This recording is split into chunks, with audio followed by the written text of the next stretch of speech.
I'm a socialist. Come on, man. The world is getting crazier. People are acting more and more insane. The end of the world is tomorrow. Tomorrow. There's only one thing to do when the world is falling apart. Listen to Basil and Gonz as they discuss this week's news and events through the lens of Bible prophecy. You are listening to Canary Cry News Talk. You're listening to Canary Cry News Talk. Today is November 18th, 2020. This is episode 267. And today, Autocratic Scientism. That's right, it's the real deal, folks. And you know me, I'm your best buddy, Basil. And this is Gonz. Welcome to the podcast where we love Jesus, we love you, learning to love ourselves, and we're praying for our enemies. Although they're creeping up on you, Basil, you have completely transformed into reptilian frog, Sauron, double eye. I've done it. However, it seems like my completion of becoming a reptilian elite got a little squirrely somewhere along the line there, and one of my eyeballs came in sideways. So nice. I am the least beautiful reptilian overlord. In addition to Kamala Harris, Bill Gates, Barack Obama, and creepy Joe Biden smelling your ear. Yes. We have an addition to your little mix match thing going on over there. And that Who's is there now? It's Mr. Klaus. Klaus Schwab? Klaus Schwab. Yeah, he's gotta love that guy. Klaus Schwab. What is he? He's the chairman or the head of the IMF? He's the guy who said, "We did a great reset to save all the people." Well, he's going to be popping up later on in the show. Some interesting things about that guy. Not only is he the world's most quintessential Bond villain, but he's also probably the elite of the elites, or at least he's trying to get there. We'll talk about him a little bit further on. He looks like Dr. Evil. So, the way he dresses and like the lighting sometimes. That's the funny thing. I mean, I don't want to, hey, he's an old bald guy, and that's okay. but his dress is like he's trying to dress from the future. He's literally trying to dress like a Bond villain. All right, Klaus, get back down there, buddy. Get back down there. Chill out a little bit. Go to your home, Klaus. Yeah. Go home, Klaus. Well, I said it in the pre-stream, and I'll say it again. Something is going on where my VR headset is fogging up like crazy. It's your googly eyes, man. Not your googly eyes. That's what it is. Reptilian eyes. It's really just it's a whole new world for you. Dental Bean in the chat says, "Your eyes give me flashbacks to when my son was born." Is your son a lizard? What? Wow. Hope your son never sees this stream. Oh my gosh. Low on the self-esteem pole there. Yeah. Well, I'm actually having a lot of problems. If somebody out there is looking for something to pray about, I have some sort of ear problem in my right ear. I will say, for those who caught last episode, I don't have gout. Well, maybe you have gout in your ear. I don't have gout. I don't think that's how gout works. No, but still. I do have I think it's like an ear infection or something coming on. So my right ear is completely stuffed up and swollen and only slightly painful, but it's just going to keep me on my toes for the show. Although everything is slightly quieter. Well, that's not a problem for you anyway. Yeah, I know. Thanks. Okay. Well, what's going on with you? Anything new? Nothing new, really, other than, lack of sleep, poopy diapers, all that. Bitcoin going up. A lot of people mentioning Bitcoin in the chat. Yeah, had a little pump yesterday. And then it crashed to $17,500. Crash. I think this is the beginning of about a 2-year bull market, but we'll see. In the meantime, I do want to just mention, as usual, we will not discuss the election situation in these episodes here. But I do want to touch on a couple points here. Did you see the OANN report? It was going viral about how. No. Well, there was just some. It was the rumored stuff about the U.S. Army taking down the servers in Frankfurt for the Skittle. Oh, yeah. It's not called Skittle, by the way. I think it's called something. The guy was pronouncing it, and I was like, oh, we called it Skittle. Like I think it's like Skytoll or something. I don't know. Anyway, I don't know. Skittle sounds cool. I know Skittle sounds better. The other thing, basically, what they were saying is that Trump won. If you look at those servers with like 410 votes or electoral votes, and they have a map that shows California going red and a few other states going red. Yeah, which is pretty suspicious. Yes and no.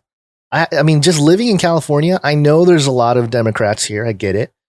But I mean, maybe it's just where I am, but it's really red. Like well, it is where you are. I know. Orange County is notoriously the reddest part of California. It is. And if you, the locals that have been paying attention to the last few local elections, similar things have happened to this election where like the Republicans are way in the lead. And then overnight, they start celebrating even. And then overnight, the Democrats take over, like, thousands of votes come in or whatever. And then they're, labeled the winner the next morning. So it's a very familiar thing, but I kind of doubt the California thing too, although I'm not surprised. I wouldn't be surprised, to be honest, with this election, just because so many people are leaving California and a lot of them are, looking for a new way, I think, especially in the bigger cities where they notice there's a noticeable thing happening with the homeless and the poop on the streets and all that. Right. I can imagine people are voting differently, but who knows? Yeah, well, to be fair, I mean, the only reason I'm only going by precedent is the only thing that gives me doubt that California, would go or has gone or whatever. Red, I literally am pretty much not going by any evidence, just by history on that. So, but who knows?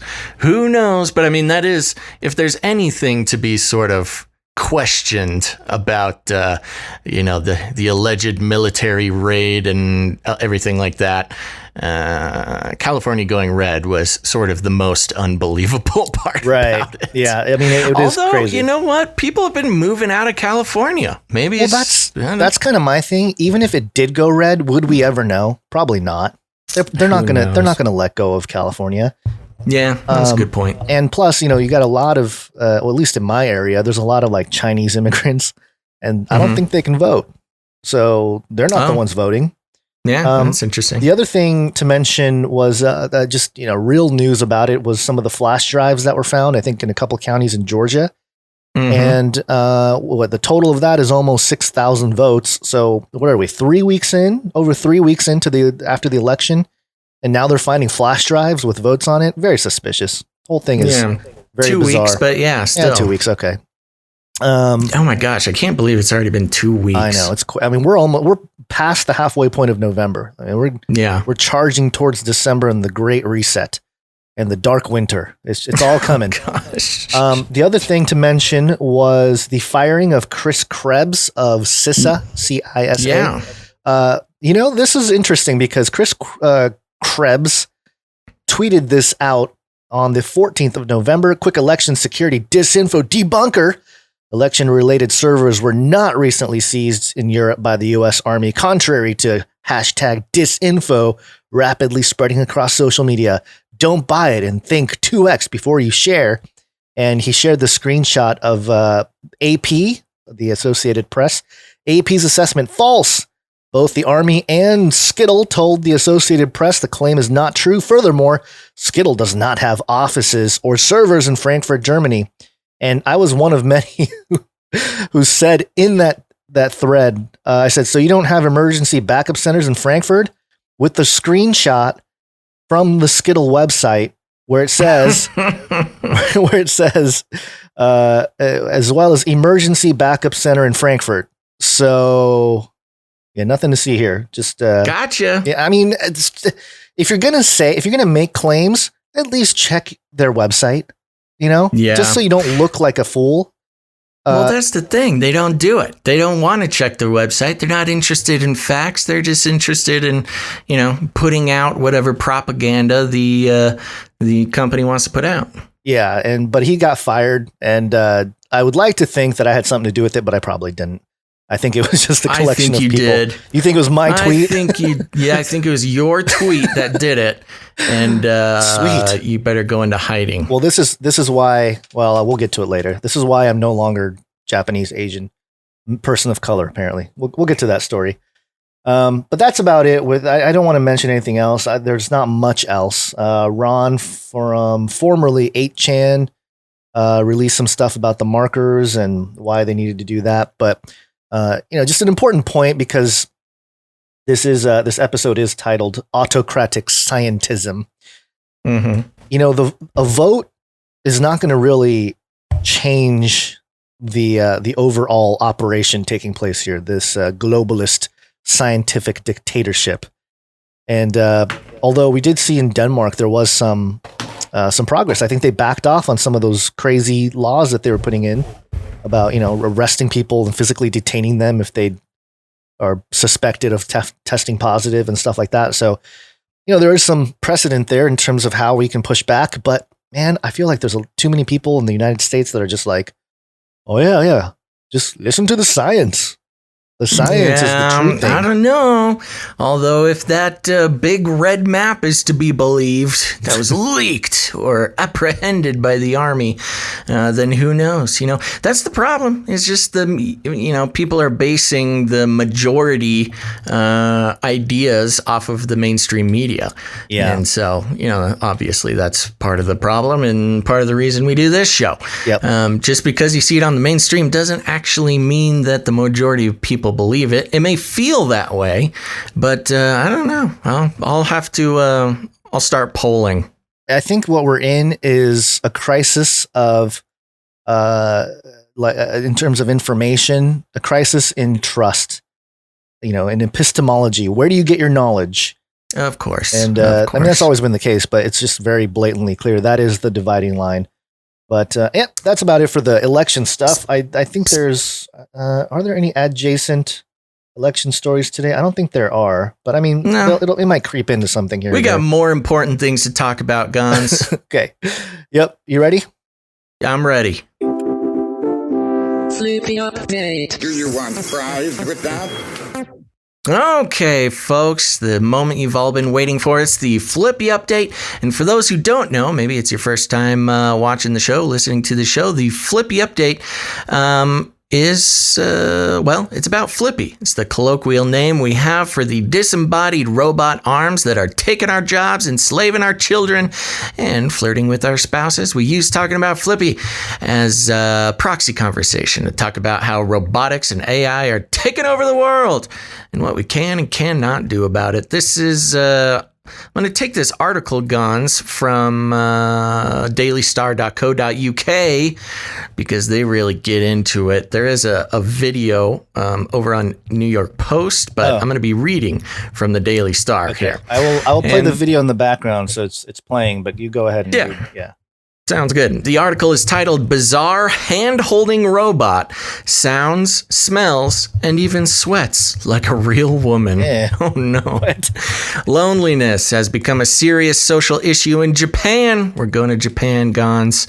Man, it's been like the last 3 Flippy updates are all from Japan, as it should be.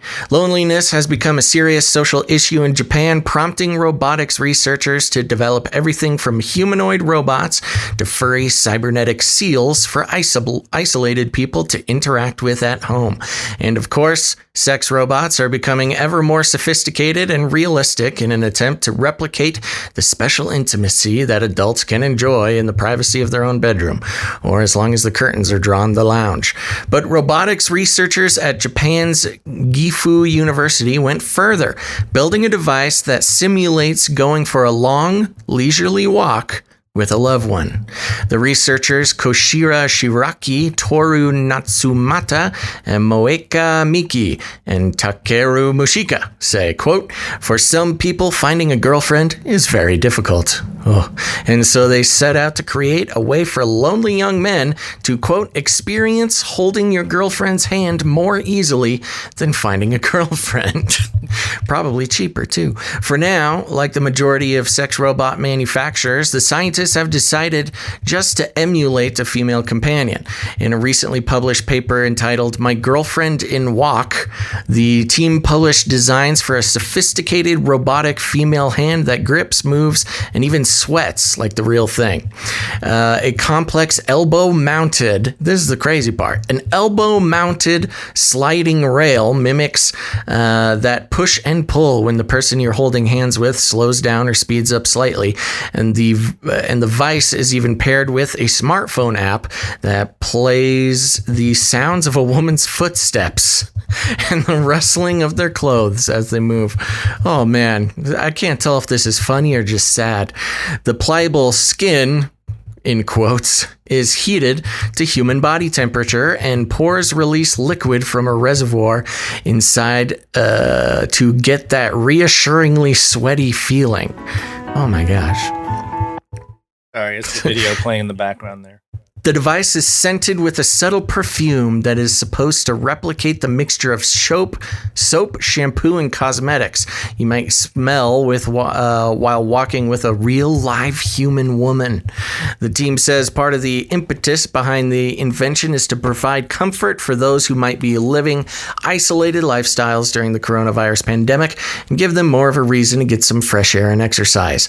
While that might seem a touch eccentric to many, the growing hikikomori trend in Japan, where young people lock themselves away indoors without ever going out, suggests that there might just be a market for this strange-looking invention. So there you go, Gonz. They're not just taking our jobs or enslaving our children, but they are holding our hands when we get lonely. What do you think? I'm just picturing these Japanese people getting all excited. By the way, the video shows lips, like these sort of prosthetic lips-like thingies. Okay. Which is weird. Well, but I thought we were talking about hands.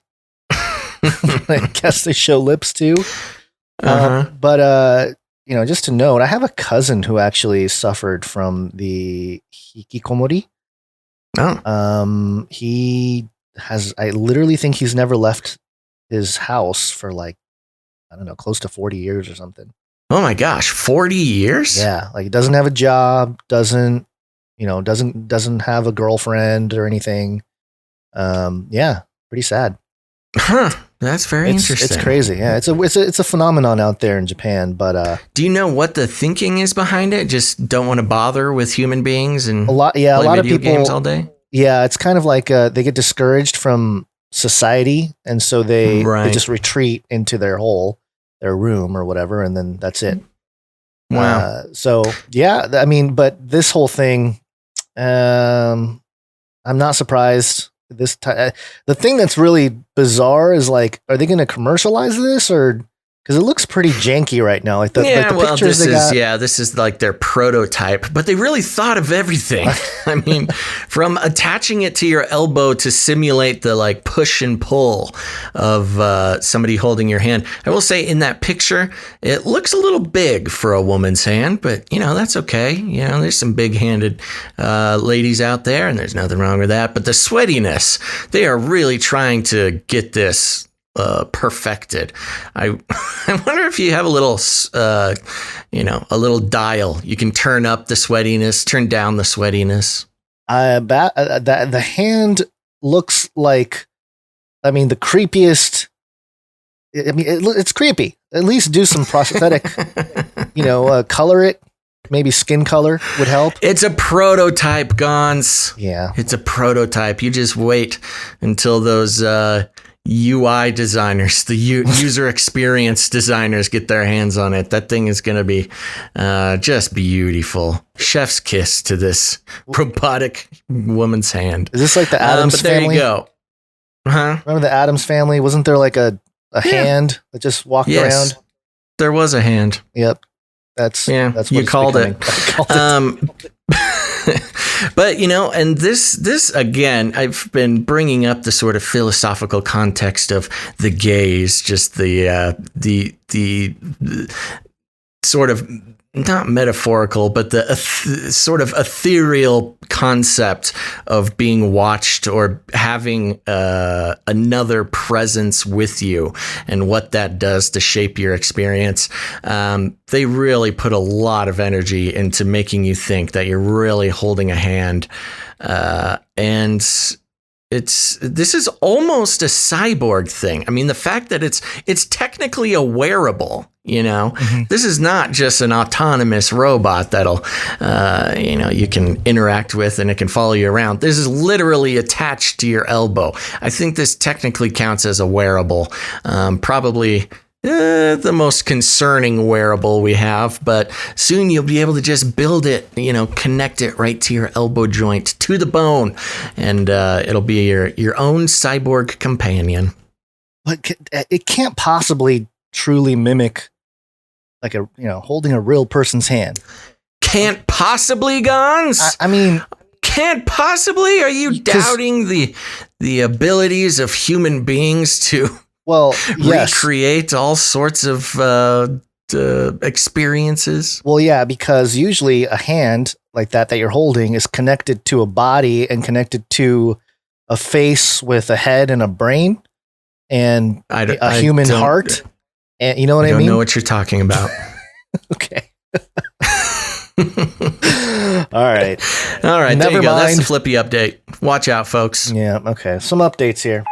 We interrupt this broadcast to give you a brief update. By the end of this timely interruption, you will be thoroughly updated. 33 is the number of completion of the Great War. 33 is the Illuminati dog whistle. And here on WFAA.com, 33-year-old Frisco woman joins Pfizer COVID-19 vaccine trial because she's 33. That's the reason why she's doing this. They are literally just reporting the age of a woman. There's no point to really mention it, but yep. I mean, that's literally, there's no story here. It's the headline. Wow. There's a video, I guess. It's just getting more blatant and blatant. Yeah. So, 33-year-old Frisco woman joins Pfizer COVID-19 vaccine trial. That's it. You play the video. It's just her saying, I'm a woman and I'm 33. I'm 33. And I'm joining the Pfizer COVID-19 trial. Wink. Yeah. Covering one eye. And then she turns into a lizard and crawls up the wall and disappears. Yeah, and then she says, okay, if you're not in the Illuminati, you have to stop watching this video. Okay, turn it off now. Okay, now it's just my lizard overlords. Okay, let me relay the message. Sure. Along those same lines here, this is Dunia News, or Dunyan News.tv. It's a Pakistani outlet. Pakistan reports 2,050 new coronavirus cases. 33 deaths. Woo! There you go. Classic. Yep. I wonder if I've been seeing a lot of 2030 new cases, 2045 new cases. It's almost like they're dog whistling part of the year they want to, get to in terms of some of their goals or something. I don't know. Yeah. I'm noticing that as well. Regarding the video of the woman that you just mentioned, you should play that video with sound on real quick. Okay.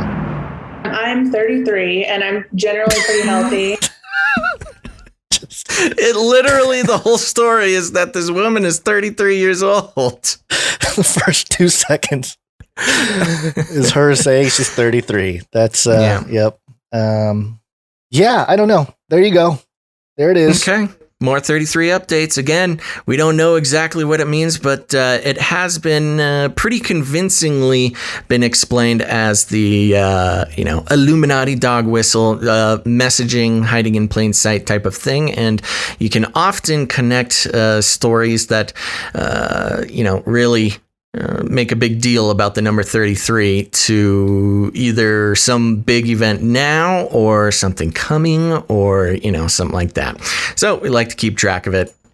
Yep. Moving on here. We got a birthday to report. We got producer birthdays later, but right now, this is United Nations. Happy 75th birthday, UNESCO.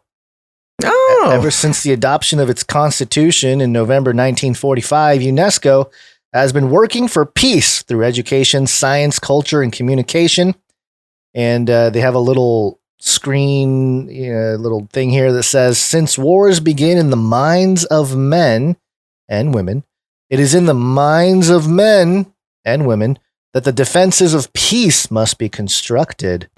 And if you are not familiar with Aaron and Melissa over there on Truth Stream Media, they have a documentary called The Minds of Men, where they expose the entire cybernetic apparatus.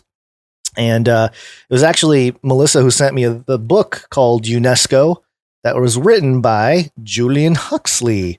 Julian Huxley is he's the man who played a leading part in the creation of UNESCO. The pamphlet he published on taking up office, UNESCO, its purpose and its philosophy, aroused impassioned but constructive controversy at the time. And, of course, Julian Huxley, the brother of Aldous Huxley, who wrote the book Brave New World. So they're all sort of telling us what this is, this entire scientific dictatorship apparatus, this autocratic scientism that we're facing nowadays with, believe the scientists or else. And, yeah, so happy birthday, UNESCO.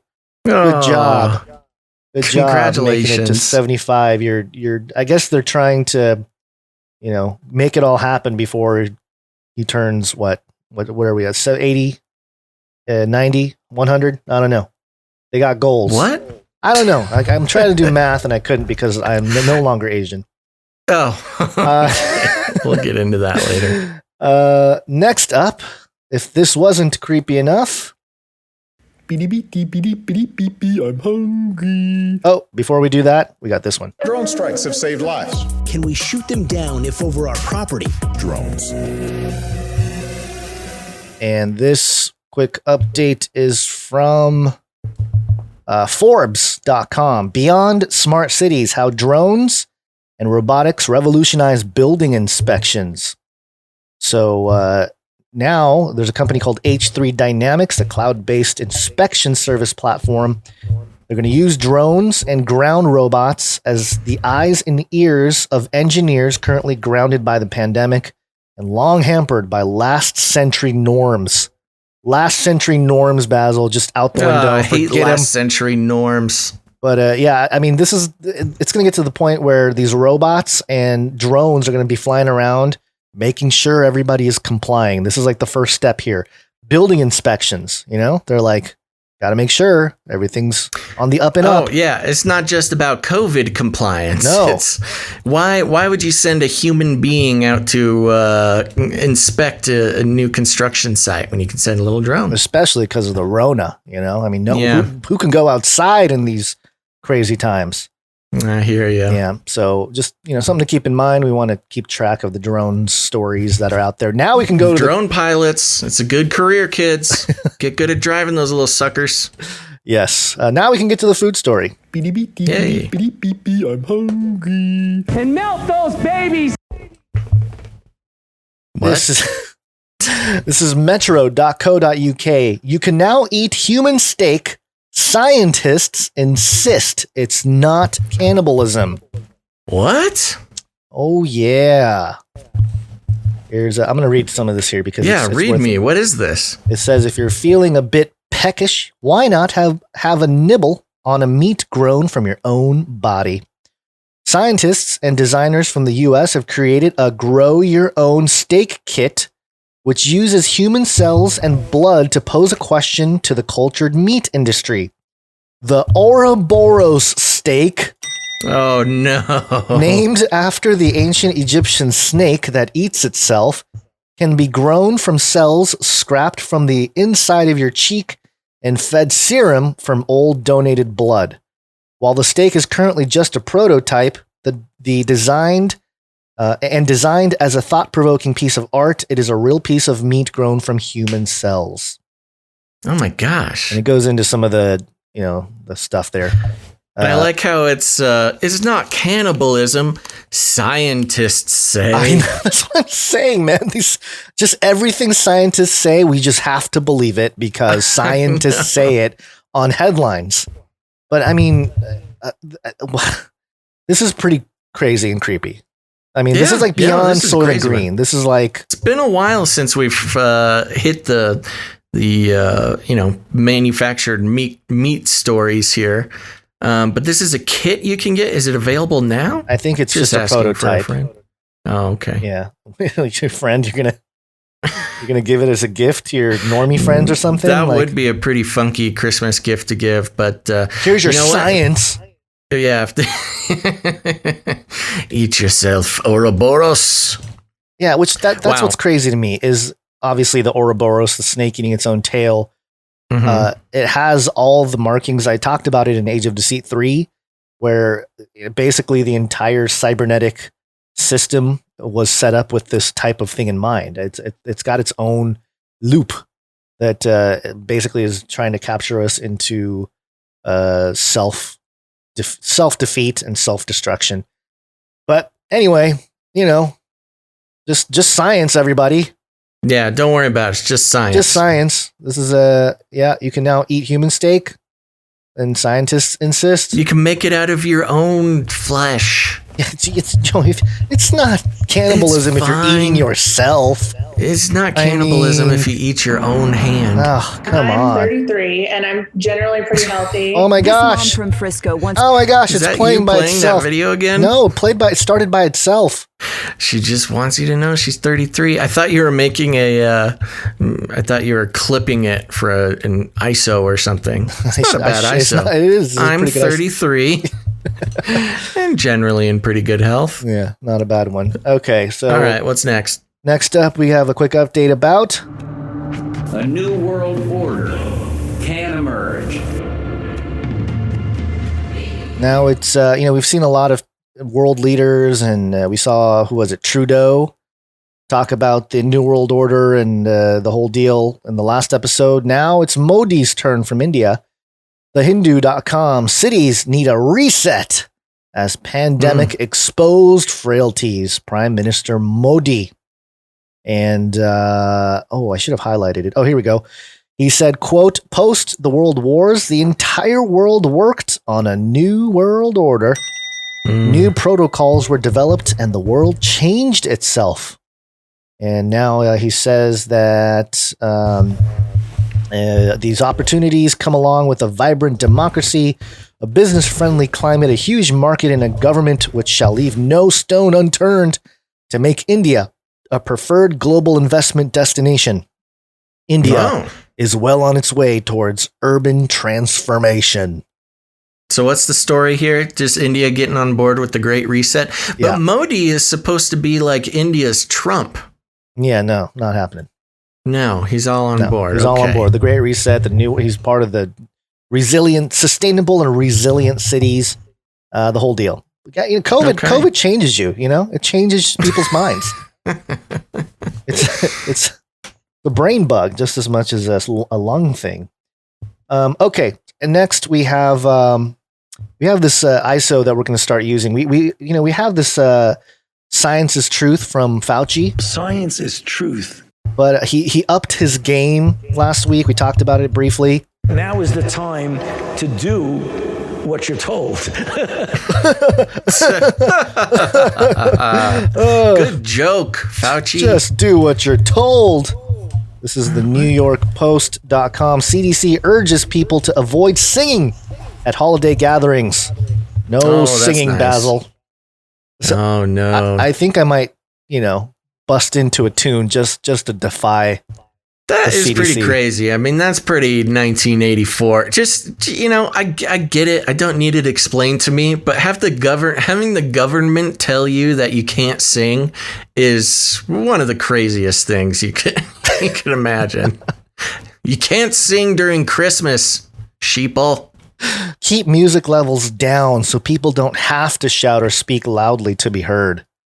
Oh my gosh. It's so crazy. Elitist. It's absolutely crazy. It's insanity. Just to say it. I mean, again, I get the logic or whatever. I get their logic in their minds, but just the concept of the government telling you can't sing, you got to keep your music down. Basically, the government is just a cranky old man. You know what this is setting up for? all this don't sing, don't shout, all of it, all it's doing is setting up to silence podcasters. I'm calling it right now. Because what do? Podcasters, we sit here, we scream into a microphone about how that's true. How we're being taken over. But it gives me a great idea for a new, a new category of podcast. Hey, everybody. Welcome to the Whispercast. The Whispercast. We're just going to be whispering the entire podcast because the government and Fauci tells us to. Because Fauci yelled. Now is the time to do what you're told. No laughing, Fauci. It is not going to surprise me when he comes out and says, don't laugh, because no laughing sprays COVID everywhere. No laughing allowed. No laughing. Singing, no laughing. Do as you're told. Do as you're told and wear a mask. If you're working alone, wear a mask. The mask's not for you. It's to protect the people you care about. Yes. Okay, Batman. FoxNews.com. Pennsylvania Gov announces new COVID rules, including wearing a mask in your house. Inside your house, Basil. Wear your mask in your house. This has been the Whispercast. ASMR Whispercast. Wear your mask and Whispercast. Yeah. Pennsylvania is planning to take additional steps to address a sharp increase in coronavirus infections and hospitalizations, including requiring masks to be worn indoors with limited exceptions, officials said Tuesday. Who are these officials? And why should we trust them? Like what? Who are these officials? Who's saying this? What? Why? What? And why are they so official? I don't understand. I mean, even from a logical standpoint, like I know they're trying to make it sound like whatever, you should wear a mask because whatever, you're helping people, blah, blah, blah. But if masks worked as they were saying, then why are we having a spike? Everyone around me is wearing masks. Gonz, they make us wear the masks because we've destroyed the flu. The flu doesn't exist anymore. Oh, right. The CDC admitted they're not even counting flu cases anymore for totally legitimate and scientific, truthy reasons. Okay? The mask is just for the flu. Not sure why it's not stopping COVID, but has completely destroyed the flu. But I just don't ask questions, you know? That's not what this podcast is about. Whoever these officials are, I'm going to call them greedy dirtbags. You greedy dirtbag! I just wanted. You're just waiting for a place to. I was. That. I was. Yeah. All right. So wear your mask inside, everybody, at all times. No singing, no laughing, no dancing. Yeah, that's. I mean, if at this point, if it's not a muzzle for the people, you know, listen to the scientists. Put on a mask. Go inside. Don't sing. I mean, that's just ridiculous. Mom with a sword and shield in the chat asked, how are they going to enforce that? And I got one word for you. Drones. Drones, but also phone applications. Have you seen the app? Have you seen the commercial for the people were sending it to us? What's the name of that movie? Songbird, I think. Yeah. Where you have the app and you know, well, we got an app story coming up here too. Well, there's already, the apps already exist. When does Songbird come out? I really want to watch that. I don't know, but basically the app will keep track of, you know, where you've been or whatever, the social distancing, whatever that stuff. But also, we do have a story in a moment here about an AI cough detection. We missed the story. It was a couple weeks old, but it was worth bringing but up. It's more of the syndromic surveillance stuff that we talked about last episode. So it's very good. But before that, Gonz, I got to tell you something very exciting. Oh, really? Now, Gonz, yes, you formerly you were our person of color. You hit our diversity quota for the podcast. Yeah. It was very helpful for the censors to allow us through. But unfortunately, Gonz, that's all going to change. Yeah. Did you have I guess we don't really have a jingle for this, do we? I got one. But son of a bee sting.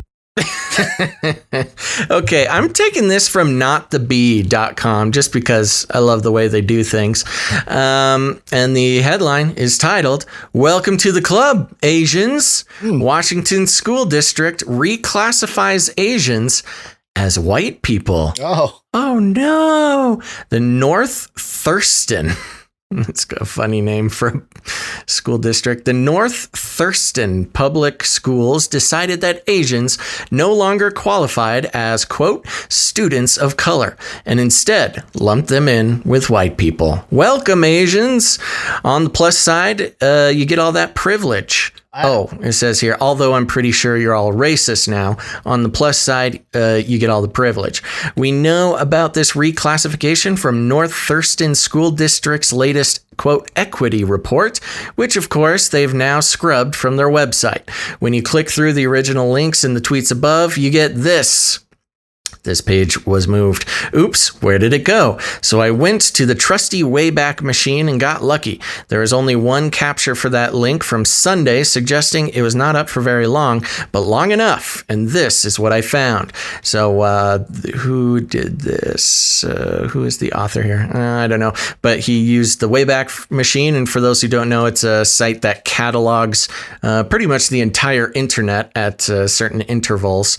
So you can go back and do exactly this. When somebody wants to post something and then hide it later, you can go back and get an earlier version of their website.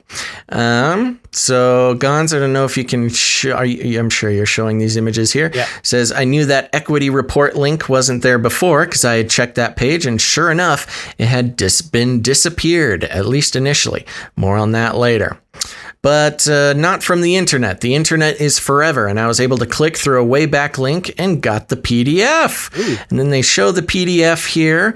It's a bunch of graphs: indicator and measure, baseline to current, all students, current students of color, students of poverty, and it shows just a ton of metrics on their students, chopped up into all different kinds of categories. Well, not the students chopped up, but the data chopped up. And the article continues, and now I know why they didn't want us to see this. Some surmise that the reason Thurston added Asians to the white population for purposes of this analysis was to increase the disparity with, quote, people of color, as Asians statistically score higher than everyone else. That's probably true, but more than that, the PDF demonstrates that there is not that much difference between the races in most areas, but a lot of difference when looking at income disparity, since the poverty rates of whites and newly christened Asian whites are less than their share of the population, and everyone else is the reverse. We can safely assume that race isn't the relevant metric here. That's what we're not supposed to know. It's not race, it's poverty, which is something we've talked about for a while, Gonz. Yep. This whole thing going on in the U.S. and the world now, they're trying to make it about race, people of color versus white people. But when you actually look at the data, it's actually they're just rebranding classism. Yeah, it's a classist issue, not a race issue, and depending on the metrics, But that's why, you get the conflicting data of, more white people get shot versus black people and et cetera, et cetera. But when you actually break down all the stats by income and economic class, it's a much more clear picture. Moving on. Looking for educational outcomes using race as a measure misses the point unless the point is to manufacture evidence of systemic racism. We can certainly have a separate argument about why certain populations, as defined by race, tend to have greater rates of poverty, but let's be honest about where the problem lies in terms of education. Quote, students of color struggling with academics don't benefit from critical race theory seminars for white teachers. They benefit from interventions that address their real problems, which is another one of those points that you get in trouble for, which is no. You got to make white teachers take racial sensitivity classes. That way we can say we did something and we don't actually have to address problems that students of color are, having at home or economically or anything like that. Right. Moving on. Perhaps the greatest damage done to, quote, students of color is telling them through colorful charts that they are underachieving because of their race. That's the message, and it's evil. No wonder they tried to hide the evidence. It doesn't play well outside of academic circles consumed with woke virtual signaling. Hey, we found is that a typo on Not the Bee? I don't know. It's kind of a typo, but also I kind of like the term. Yeah, maybe woke virtual. Why can I not say it? Woke virtual signaling, not virtue signaling. And then there was a plot twist, Gonz. Yeah, you thought you knew where this was going, but this morning the equity report link was back on their about page. Only instead of the report, there was an explanation. Permit me to translate for you. Here's a block quote. Upon reflection and response by members of the Asian American community, translation, we got caught, we will change how we look at achievement data and appreciate the feedback we received. Translation, please stop emailing us. We apologize for the negative impact we have caused and removed the monitoring report from our website. Translation, if you would like to review it, it is currently residing at the bottom of Puget Sound in cement blocks. We feel it is important to continue the practice of disaggregating data so we make equity-based decisions. When we reviewed our disaggregated data, it showed that our district is systematically meeting the instructional needs of both our Asian and white students and not meeting the instructional needs of our Black, Indigenous, multiracial, Pacific Islander, and Latinx students. Translation, we've learned absolutely nothing. The intent was never to ignore Asian students as students of color or ignore any systemic disadvantages they too have faced. Translation, we won't tell you what the intent was, only what wasn't, in ways that reflect well on us. We continue to learn and grow in our work with equity as a public school system, and we will ensure that we learn from this and do better in the future. Translation, seriously, please stop emailing us. Perhaps more disturbing than anything, this explanation suggests that it wasn't for the reasons I outlined earlier that they attempted to remove all traces of it. That would require they have some self-awareness. No, they did it because they had annoyed a bona fide identity group, thus calling into question their woke credentials. Yeah, they really haven't learned anything. They hit it. So there you go, Gonz. They hit it, not did it, but yeah. What did I say? You said they did it, but they hit it, they did it, whatever. It doesn't matter. They did. They hid the did. And, they did the did. Yeah, I mean, part of me is like, I don't care, but also, I know there's different Asian cultures, right? And there are some Asians that are going to be all up in arms about this. Sure. And how could you lump us in with those white nationalists, that kind of thing. Right. But then there will be other people that don't care as much. I feel like, first off, where's my privilege check? I'd like my privilege check in the mail. Yes, no, I have spoken with the Council of White People, and your check is in the mail, Gonz. Great, that's perfect. I will your use privilege that card and all the free money. Yeah, all the free money and the status. Yeah, I finally made it. I made it, Mom. You get a pickup truck and a cool beer koozie. Can I do like the accent, the Southern accent, and not be racist? You can. As a matter of fact, you can finally do a redneck accent. And, I know you were tired of people calling you racist as an Asian man, but now you're fine. I mean, they did used to call me a banana. That was Who the called joke. you a banana? When I was growing up, they would call me banana because I'm yellow on the outside, white on the inside. That was a joke. Oh, that's a very funny joke, Yeah. but not anymore. Not anymore. It's not very woke. Nope.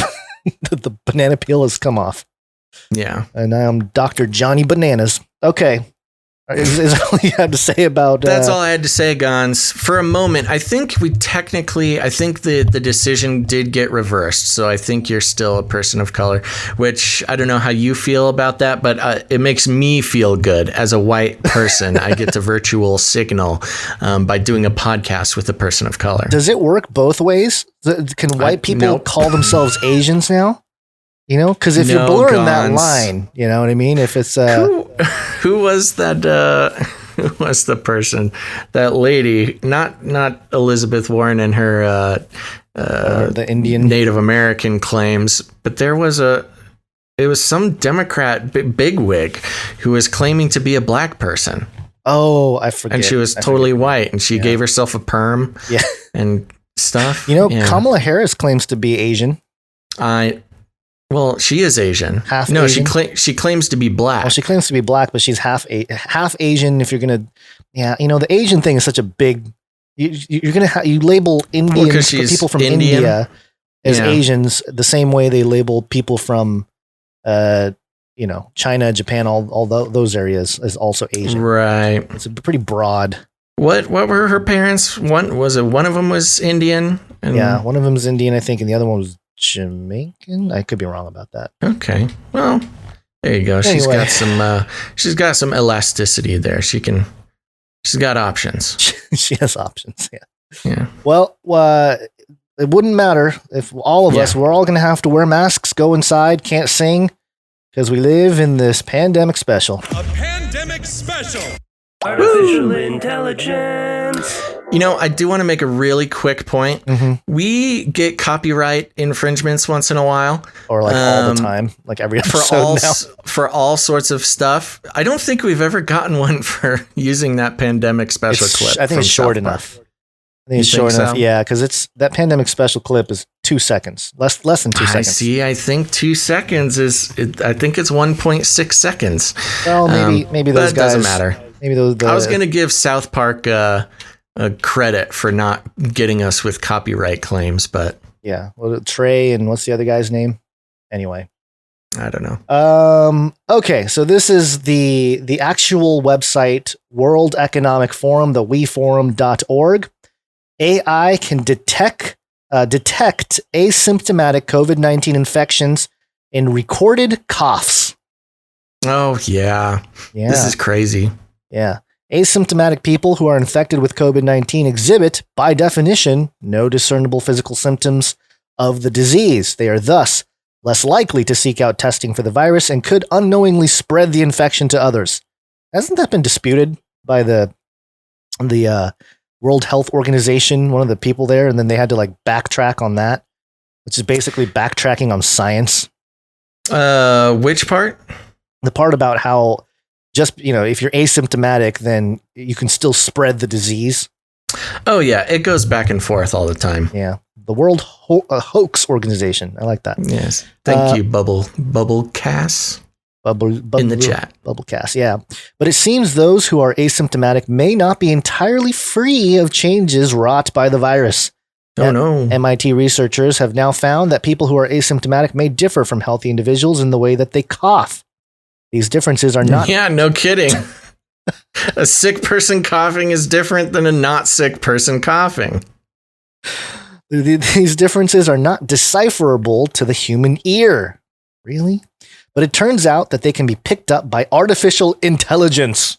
Uh-oh. The extension of our overlords. The savior. The savior of all mankind. In a paper published recently in the IEEE Journal of Engineering and Medicine. It's nice to see these Biology. guys coming back. I was going to mention that. The IEEE, we were reporting on stuff on Canary Cry Radio as, I think the first 2 or 3 episodes we were talking about the IEEE. Because they were publishing all this futuristic, technocrat stuff, and nobody was paying attention to them. But I guess it's making its rounds now into the World Economic Forum. The team reports on an AI model, always AI models, that distinguishes asymptomatic people from healthy individuals through forced cough recordings, which people voluntarily submitted through web browsers in devices such as cell phones and laptops. First off, don't worry, it was completely voluntary. Oh my gosh. The researchers trained the model on tens of thousands of samples of coughs, as well as spoken words. When they fed the model new cough recordings, it accurately identified 98.5% of coughs from people who were confirmed to have COVID-19, including 100% of coughs from asymptomatics. Whoa. Who reported they did not have symptoms but had tested positive for the virus. And there's a little chart here that shows the detection accuracy. The team is working on incorporating the model into a user-friendly app which if FDA approved and adopted by a large scale could potentially be a free, convenient, non-invasive pre-screening tool to identify people who are likely to be asymptomatic for COVID-19. A user could log in daily, cough into their phone, and instantly get information on whether they might be infected and therefore should confirm for a formal test. Cough into their phone. Hey, bro, hold on. Cough here. Cough here. You should, if you think that you have COVID and you're purposefully coughing onto your phone, I feel like there's some real public health issues. You're not.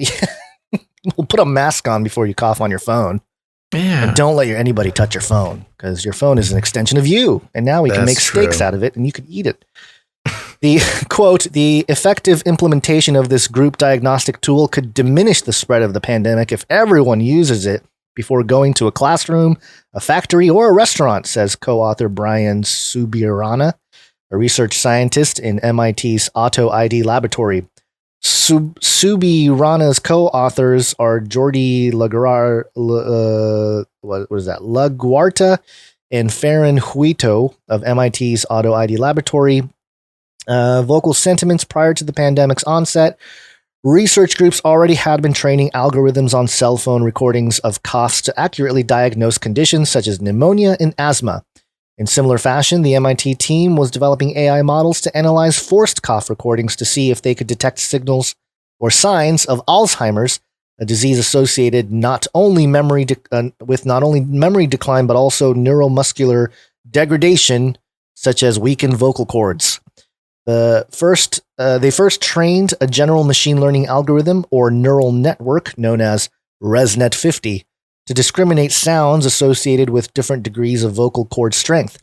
Studies have shown that the quality of the sound can be an indication of how weak or strong a person's vocal cords are. Oh, great. Sorry. I'm picturing, anyway. That song with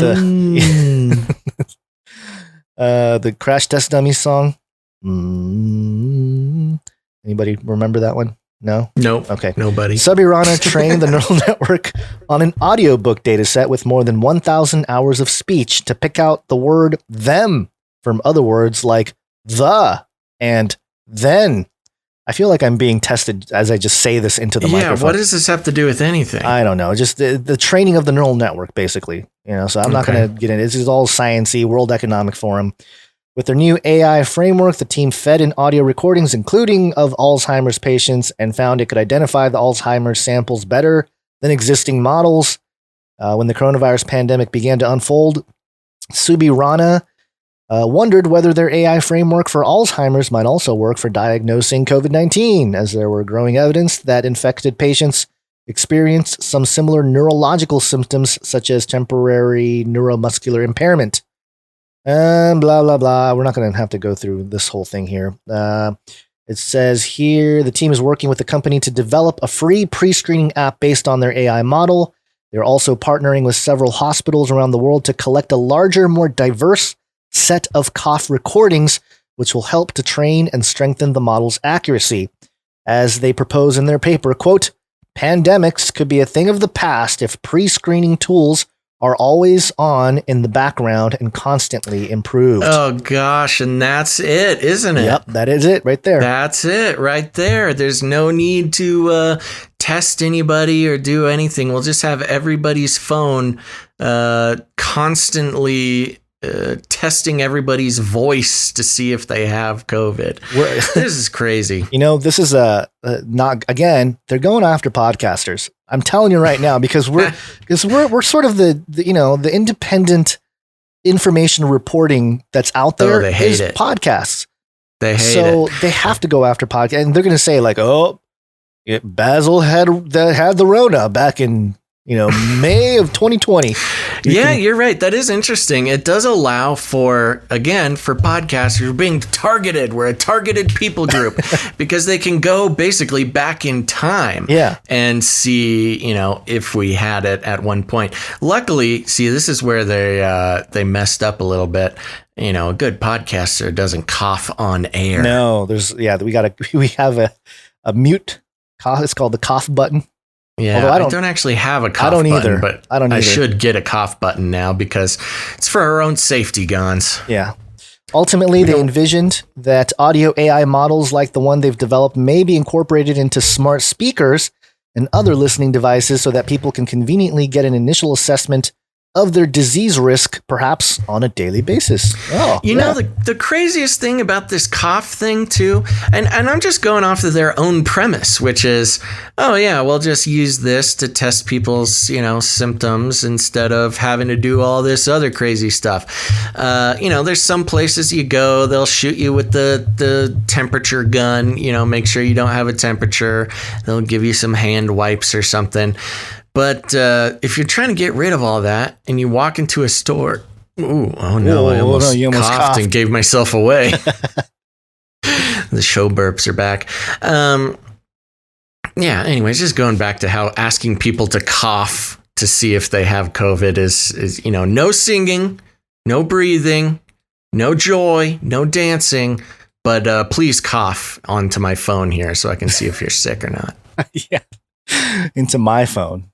Yes. And then I'm going to dip it in acid. Well, that's the safe way to do it. You don't want to cough into your own phone. You want to cough we all need to share a cough phone. That way, we're not carrying our own germs around. Yeah. Well, anyway, I thought it was quite ridiculous and very, scientific dictatorship-ish. Yeah, this will be built into the apps. Yeah, built into the. Yeah, I mean that's the thing that's really. We talked to. I've been talking to Greg over at All About God, and I've been mentioning how we need to rebuild the full stack of technology, which is difficult to do, but these types of apps are going to be built into the future models of iPhones and Androids and whatever. The golden era of not free, but like less totalitarian style commercial phone products, smartphone products. I think I think we're at the end of it. I think in the like my children are probably going to have like garage made smartphones, to be able to communicate with the world so that we don't have to have all these preloaded applications testing our every garage made smartphones. Oh yeah. How are you going to get your hands on the blood minerals though, Gonz? Well, I'm not gonna.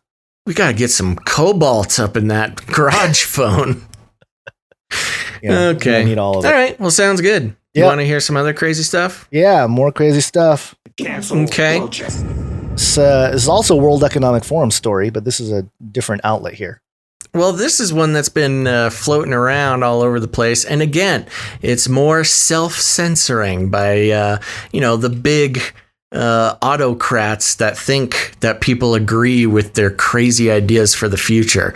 This is from reclaimthenet.org. So take that for what you will. I don't know if I've ever seen Reclaim the Net. What is this place? Do you want me to dig around here or see what it is? I don't know whose it is or what it is, but the headline is World Economic Forum deletes tweet after backlash against its proposed dystopia. If you're tired of that's not it. Power centers pushing a globalist agenda have a plan called the Great Reset that critics fear would use the coronavirus pandemic and the uncertainty and fear around it as an opportunity to reshape the world in their own image. But those behind the idea needed to do a little reset themselves and delete a video produced several years ago after messages from it like, quote, "You'll own nothing and you'll be happy," started trending on Twitter, resulting in a backlash. Imagine that. Critics think this future world might become a dark, oppressive place despite those behind the Great Reset selling the plan as a way to improve the current system of capitalism so that issues like climate change can be tackled more effectively. The idea came out of the annual gathering in Davos, Switzerland, organized by the World Economic Forum.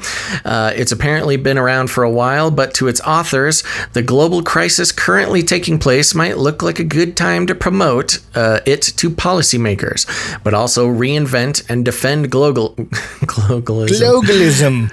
I gotta defend myself for a second here. I am pretty much entirely deaf in my right ear, which is really kind of tripping me out when I'm, monitoring my own reading here. Anyways, but also reinvent and defend globalism, which has been shaken by the pandemic. Back in 2016, WEF published the video on this subject, and stills from it shared on Twitter show one of the slogans that reads, quote, "You'll own nothing and you'll be happy." You know what's interesting, Gonz? We actually reported back on this little thing of theirs. I think it was back before we were doing video, but I think it was back in 2017. Yeah. We reported on this whole thing. Yeah. And it seemed kind of silly back then. It seemed like kind of a weird little silly thing. Oh, these crazy World Economic Forum people and their crazy ideas. But as we know now, it's closer than ever, or at least they're trying to get people to get on board with it. Anyways, to some, this sounds like someone in Davos binge-watched Star Trek and thought it might be a good idea to attempt to transplant the space opera's fictional tenets onto the real world. But others are concerned that dystopia and dispossessing people of their agency awaits at the end of the journey, rather than any kind of utopia. It looks like the latter opinion is winning, at least among the online users, where, quote, "owning nothing by 2030 stuck entirely the wrong chord." That is their typo. It's got to be struck. Struck, yes.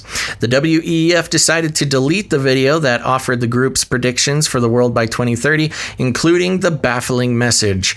Another prediction said that people would be renting everything they need and have it delivered by drone. Yet another said the US would not be the leading superpower, and that instead, quote, "a handful of countries will dominate." And if I remember the video correctly, at the point where the words came up for "a handful of countries will dominate," I believe it had a giant Chinese flag. Yeah, we totally reported on this like 2017. Yeah, no, we did sort of a live, I think it was pretty much just music with a bunch of crazy visuals. And yep, I remember specifically reading all these subtitles out loud to the listening audience. But yeah, it's crazy. It's crazy how it really takes some, a tremendous lack of not just self-awareness, but awareness of like regular human beings living their day-to-day lives.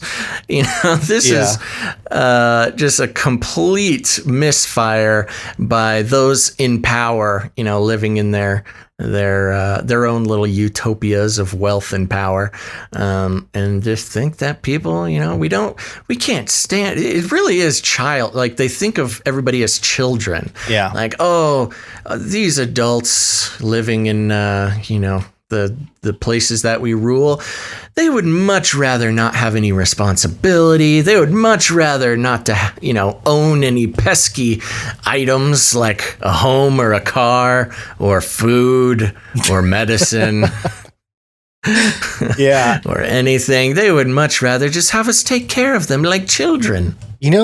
I will say that it's sort of good that, because when we reported on it, we were probably a couple of people from a handful of people that were calling this stuff out for years. Mm-hmm. And most people were like, yeah, whatever. I know. Don't worry about it. It was a laughable notion. Yeah. But it's to the point now where people are really hearing about it and they have to delete something from 4 years ago because it's just, it's a bad look. And most people are like, there's a complete backlash on it. So I guess that's a good thing. But, as we always say, we're excited about small victories like that, but they're just going back to the drawing board. They're going to come back with a new method, and it's it's probably going to be more tactical. It's kind of like the elections, if you want to use that analogy, they rigged the leftist globalists, whatever, they rigged the elections in 2016, but for whatever reason, they didn't rig it enough, maybe. So this time they're like, we'll really rig it this time. Well, that's the funny thing about normies who kind of just believe what they're told is like, oh, in 2016 the Russians took over the election and our elections were hacked and it was wild. And then this year they're like, no, our elections are perfectly safe. There couldn't have possibly been anything concede now. Yes, concede now. How dare you say that the elections could have something wrong with them? That could only happen in 2016. And I think even Daddy Fauci came out and said like, oh, it'll be better if Trump conceded now and we get started on a plan to get Biden's agenda in there because the lives are at stake. So anyway, this is crazy world. This is madness. Well, good job, Internet, for pushing back against the World Economic Forum here. Yeah, and I just looked up the Reclaim the Net, and they are a free speech, anti-cancel culture, and digital rights newsletter from the front lines of the Internet. So they are, sounds fine. I guess we can support their cause here. Well, I don't know about that, but I will read their stuff. Well, I mean, support it in terms of at least, I followed their Twitter. It's my way of showing support. You're such support, Gonz. You're very supportive. Yeah. Okay, what's next? This is false. This is false. Oh. That will be Obama's calling cry here. This is the nationalreview.com. Obama's ridiculous call for speech police. Have you heard about this, Basil? You heard about this? You seen this? Fun game. Imagine President Obama's litany of bitter grievances expressed not in the imitation of deep think of middle brow magazines and their compassion for good government, but in the somewhat earthier demotic of his successor. Take this example from Obama's recent BBC comments to promote his third book on his favorite subject. This is a block quote here. There are millions of people who subscribe to the notion that Joe Biden is a socialist, who subscribe to the notion that Hillary Clinton was part of an evil cabal that was involved in pedophile rings. I think at some point it's going to require a combination of regulation and standards within industries to get us back to the point where we at least recognize a common set of facts before we start arguing about what we should do about those facts. Obama apparently... classic Obama rhetoric. Yeah. Obama apparently referring to Facebook posts and other non-mainstream sources of information is saying that the United States should have a regulatory body empowered to stop anyone from publicly stating opinions with which he disagrees. Quote, Biden is a socialist, or assertions for which there is no evidence Hillary Clinton was involved in a pedophile ring. Well, there is some evidence for both, but let's be honest here. Yeah, what? Watch out, the speech police will come for you. Obama's gonna call me and say, this is false. And I'll say, you're singing, Obama. Why are you singing? Stop singing, Obama. Let's be honest here. What Obama is saying is crazy. Ooh. It's a triple layer cake of crazy with whipped craziness on top. He might as well tweet out, quote, we would win every election if it weren't for the fake news who will be dealt with. My new department of fake news blasters will shut him up forever. That does sound like a Trump tweet. It does. It's crazy that Obama thinks the existence of a free press is, on balance, worse for his party than for Republicans. It's crazy that Obama, a former constitutional law lecturer, thinks there's some previously unnoticed truth clause in the First Amendment.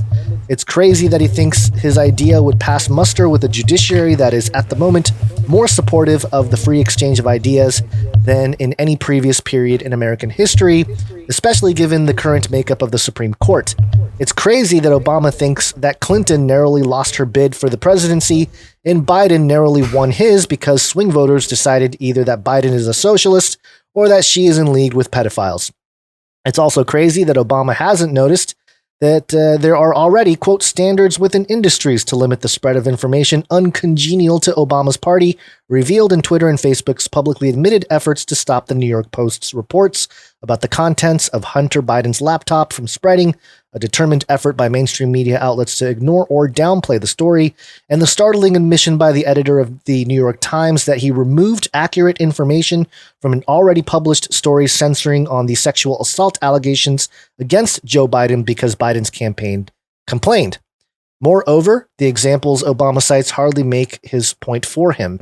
There is as much evidence that Hillary Clinton was involved in a pedophile ring as there is that Donald Trump has been a Russian asset since 1987, but one of these fanciful theories languishes in the fever swamps of the information ecosystem, while the other landed the cover of New York Magazine and was asserted by a conspiracy theorist, Jonathan Chait, whom Obama had previously legitimized by inviting him to the White House for an off-the-record chat. As for Joe Biden is a socialist, is he? True, Biden has never said, I'm a socialist, come on, man. But neither has Trump ever said, I'm a fascist. The former idea enjoys little airing anywhere in the mainstream media. The latter has been asserted regularly in virtually every mainstream media outlet and by Obama himself for 5 years. The heart of Obama's economic agenda is a version of the Green New Deal, which his platform labeled, quote, a crucial framework for meeting the climate challenges we face. That proposal was in turn dubbed not a climate thing, but, quote, a how do you change the entire economy thing by one of its lead engineers, Alexandria Ocasio-Cortez's former chief of staff, Saikat Chakrabarti. The Democratic Socialists of America enthusiastically back the Green New Deal. If you propose ideas socialists find to be socialist, are you a socialist? Is the matter at least debatable? Obama's proposal to have the federal government decree how, quote, we at least recognize a common set of facts is a childish notion, typical of Obama, in that it begs the question of what the truth is in the first place. The whole point of a free press is that a diverse range of voices gets to hash out the questions of what is and isn't true. May the most convincing argument win. Donald Trump is currently the chief executive. Should he be able to appoint a head of a federal agency charged with identifying and punishing those who promulgate speech he deems untrue? Does Obama think any future Republican president should be entrusted with this power? Remembering that Democrats are not always in charge of the federal government should inspire Obama to notice that deciding what the populace may or may not hear is not friendly paternalism, but undistinguished authoritarianism. Undisguised authoritarianism. It's a deeply unserious plea, the sort of desperate brain blurt made by those who fear that the only way they can win an argument is by gagging the other side. For Barack Obama, who in his many platitudinous speeches never managed to convince the American people of any idea other than that they should vote for him. The self-serving nature of his latest outlandish proposal is pitifully clear. You greedy dirtbag! So there you go.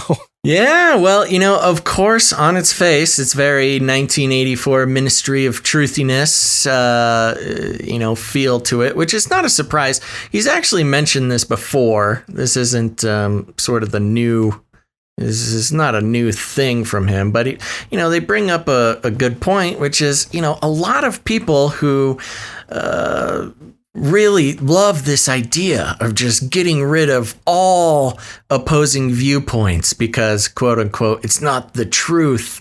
They're really only doing that because it serves them at this moment. Yeah. I mean, it's really the short-sightedness of people who support this kind of thing really astounds me.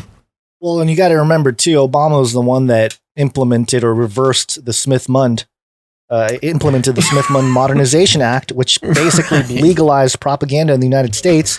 Legalized government propaganda. Yeah. So, I don't know. He doesn't know what he's talking about. And, the whole thing is just madness. Of course, he's going to say this stuff. And, I'm not surprised by any of it. But it's sad. It's really sad for me to see people on social media and stuff, they'll continue to push this idea that we do need to censor. They'll say things like, well, we can't have false information out there.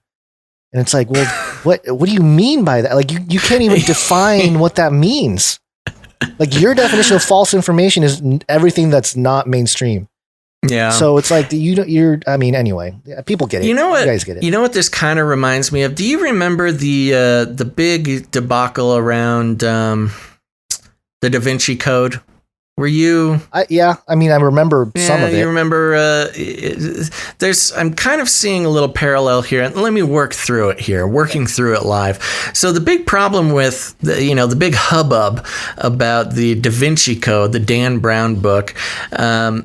They came out and in the work of fiction, it's a novel. Okay, this is not he didn't write a theological treatise or anything. This was a thriller novel, a fictional piece of work, right, where he kind of put out the ideas that maybe Jesus had a wife and had a kid, and there's some other things here and there that were pretty blatantly not Christian doctrine, and Christians all over the world got really upset about it. Mm-hmm. Got really upset about this work of fiction, this novel that was not claiming, nor was it at all a work of, sort of theological statements. And, I remember at the time, of course, I didn't really like the idea of somebody putting out false statements about Jesus out there, as if it was the first time that it had ever been done. Right. It was based on the book, The Holy Blood and Holy Grail, which was out 1982.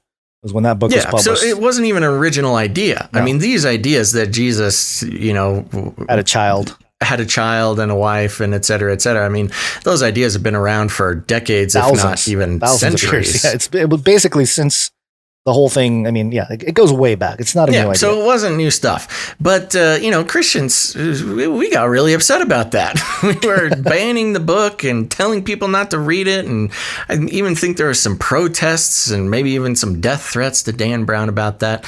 Whether that was fake news or not, we'll never know. But that's kind of what this reminds me of, is like, we can't have... When you talk about false information when it comes to Obama and what he's saying here, what exactly is false information? Is it somebody just saying something you disagree with?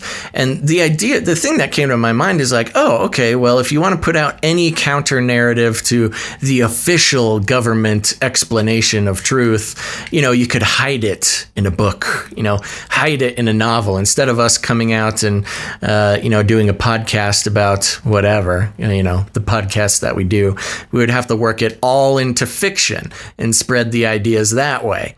And then we could just say, oh, it's just fiction. What's the deal? It says right there at the front, this is a work of fiction. And then we could hide it that. We would have to turn Canary Cry News Talk into a radio drama where, we're not reporting the news. This is all just nonsense fakery. And then they'll leave us alone. But the point being, is even that. I mean, if you have a ministry of truth, when you talk about 1984, I mean, they were just getting rid of everything. They didn't even want the ideas out there floating around. And that's really what Obama's saying here. It's not that he doesn't want alternative facts. It's the very idea that an idea would exist that counters, some sort of federal narrative would need to be squashed in order to keep the peace or something. Yeah, and what would that look like practically? I mean, the article mentioned it, but if Trump actually put something, he complains about the fake news all the time. Imagine if he actually put together a whole board that squashes, arrests people that... Yeah, I mean... Like Trump's the president now. He could do that now. Well, that's what I'm saying is, I think a lot of people would cheer if, they arrested Jake Tapper or somebody or Brian Stelter or whatever. They had perk walks, and everyone would cheer and go crazy. But then, Biden or Kamala or whoever gets in next, who's a Democrat, could literally use the same thing to arrest like you and I, Yeah, I know. That's kind of the idea here with you're talking about the lack of foresight in terms of Obama here. I don't know. It's just over the top but not surprising. So keep an eye out. Just say what you want to say, man. Like, does he not even realize like people saying things I disagree with? Does he not realize that, he himself can say this because of some of the freedoms that you have to speak? Well, and ain't that the thing, huh? Imagine that. You hate the country so much that allows you to hate the country. Yeah. Yep. If this were any other country, you wouldn't even be allowed to hate the country. I know. Now, of course, I know there's other countries that have equal free speech things in place. I don't mean any other country, but there certainly are countries that they would lock you away for some of the things people are getting away with here. Yeah. And that's the way I like it. Yep. All right, let's take a break. Did you want to touch on this as a story that you have in here? The second thing? Yeah, is this... No, I'll do that after the break. After the break. Okay. Yeah. All right, here we go. It's break time!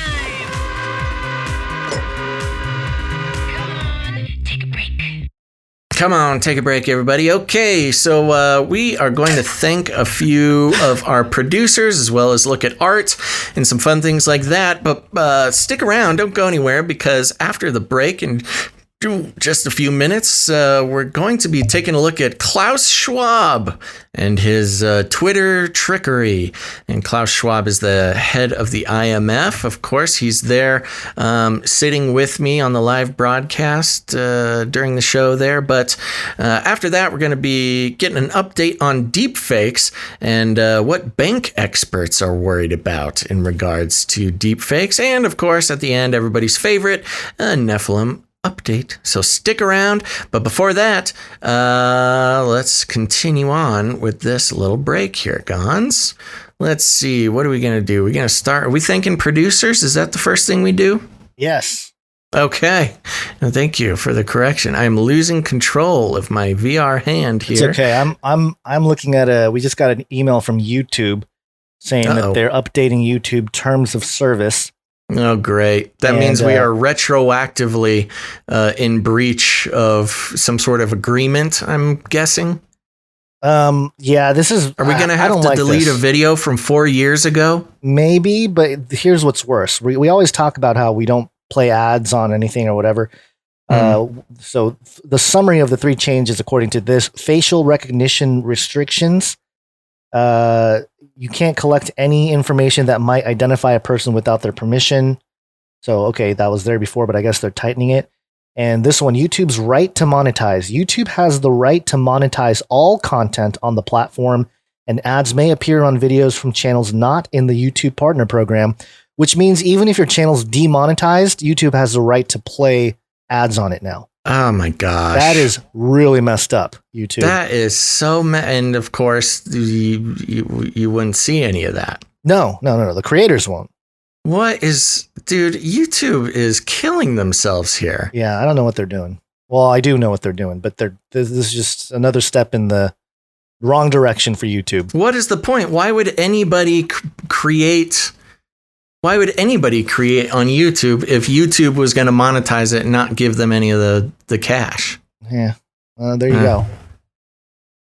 Wow, great news. Well, all the more reason why we want to thank our producers for this show. And if you're new, that's right, I said producers. We are on the value for value model, which means that we don't show ads on purpose. We don't read ads. We don't advertise at all. I mean, advertising is all wrapped up in the big brother machine, big data, privacy concerns, etc., etc. And not only that, it incentivizes Gonz and I to consider you, dear listener, as a commodity to be traded for, good old American dollars for our own personal gain. And the idea of, gaining your trust and your attention for the many hours a week that we do this show, and then turning around and selling that to a big corporation sounded pretty twisted. It did not sound like the right thing to do. And so we've never done it, and we don't plan on doing it. And it's probably been our worst business decision we've ever made, but that's okay. At least we can sleep at night. And indeed we can. And I don't know what we're going to do about this YouTube thing. If they start playing ads, that's just going to hurt my feelings. But instead, we ask that if you, dear listener, find any value in what we do, you have the opportunity to put some value back in. It truly is the wave of the future. I mean, for too long, we've sort of relied on big corporations, advertising firms, things like that to decide the value of a piece of media. And look at where that's gotten us. I mean, advertising really is one of the most destructive forces. That's what the social dilemma, et cetera, echo bubbles, all that stuff. It's all in the horrible place that it's in because of advertising. It's the whole point. It drives the whole thing. And so we have tried our best to disconnect ourselves from that global theology of advertising and big data. And we promote that idea. Especially for people who, like to get alternative news or alternative outlets instead of ascribing to the mainstream media. I mean, even the mainstream media, you watch cable news or something, everything you see there is based, all the information you get is based on who's advertising, who's gonna pull their advertising if they don't, stick to a particular storyline. Of course, there's some, big government involvement, but more than anything, they're just about the money, babies. So anyways, there you go. If I've said it before and I'll say it again, becoming a producer of Canary Cry News Talk is not just a nice thing to do, a very generous thing to do, but it's also taking your own media future into your own hands. Because if you don't do it, advertisers and big media is going to do it for you. And nobody wants that. So when somebody decides to support this show, to break away and rebel from the global theology of advertising, they are actively fighting against some of the big forces in the world that are bringing us to our knees in a lot of cases. So we want to thank some of these producers, and they are producers. It's not just charity. It's not just throwing a couple bucks because of this or that, but you become an actual producer of the show. And this is the real world, baby. You can put it on your LinkedIn, put it on your resume, give them our email, canarycryradio@gmail.com, and we will vouch for you. So there you go. Okay. The first way to become a producer is to go to patreon.com/CCNT. And don't worry, folks, this is going to be a very fast producership segment. Go to patreon.com/CCNT for Canary Cry News Talk, and you can sign up there at a bunch of fun levels, and there's various rewards and things there. But most of all, you get to sleep well at night knowing that you are supporting some independent media. And let's see here. Over on patreon.com/CCNT, we have one upgrading producer. And that one upgrading producer is Producer Dylan. Thank you very much, Producer Dylan. Whee! Thank you, Producer Dylan. That's right. And Gonz, this is going to be even more exciting. Over on patreon.com/Canary Cry Radio, which is our other show, our interview style show. You should definitely check it out if you want to round out the Canary Cry worldview there. We've got one producer there as well, and that is Producer Dylan. Double. That's right. Double. We got a double producership from Producer Dylan. So thank you very, very much, Producer Dylan, for giving us something to talk about during this segment. And we hope your soul is lifted by breaking away from the shackles of advertising.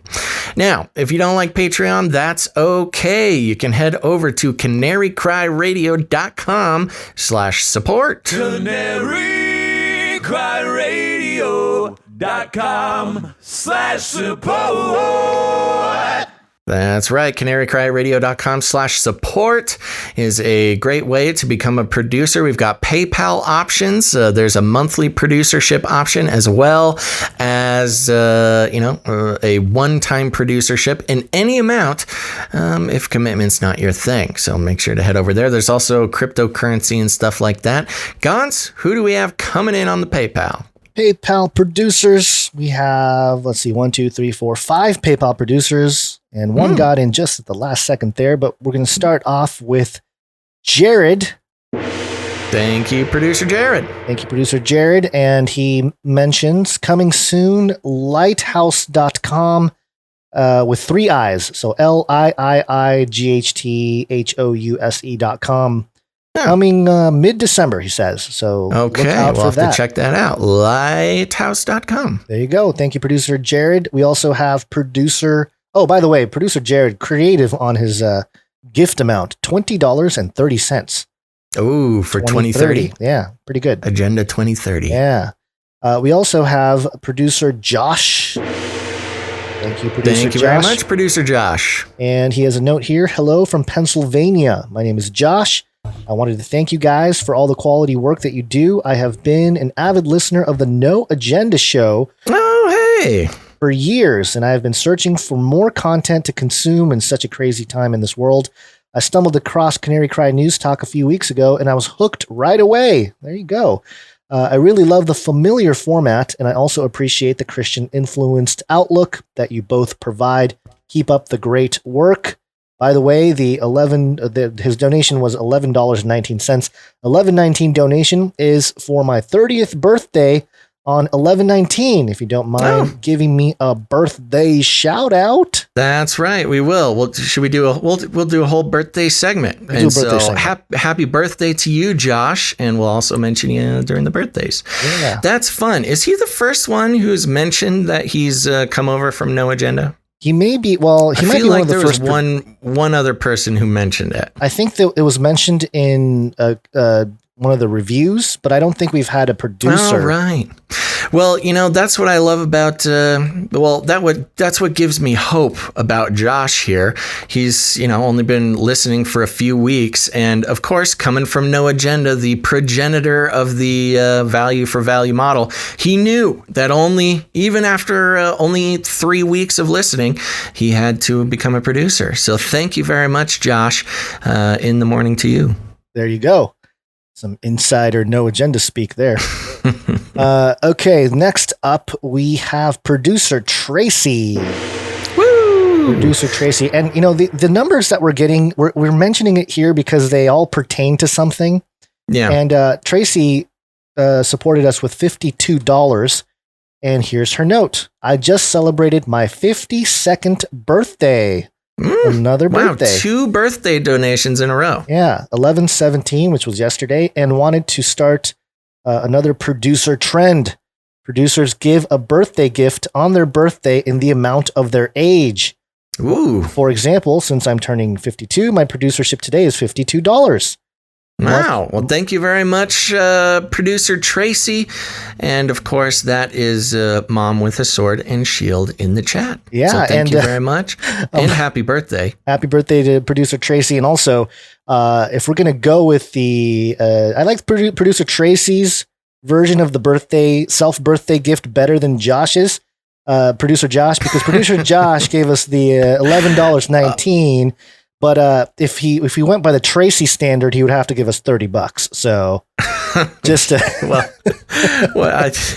I still give Josh credit for coming in. I'm still very proud of Josh as a No Agenda and Canary Cry News Talk producer as well. But also, thank you very much, Producer Tracy, Mom with Sword and Shield in the chat. I hope that's fine that I mentioned both of those. All right, who's next?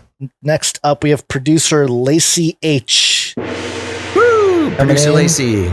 Coming in at $33. Taking back the $33.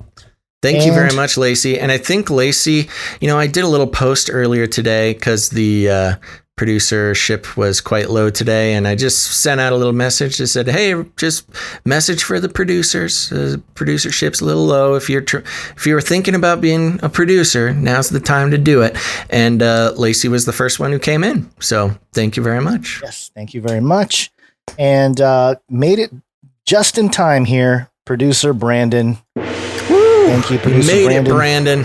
And, I really love this. Everybody's coming in with their own amounts that have relevance here. This meaning. Yeah, this is very cool.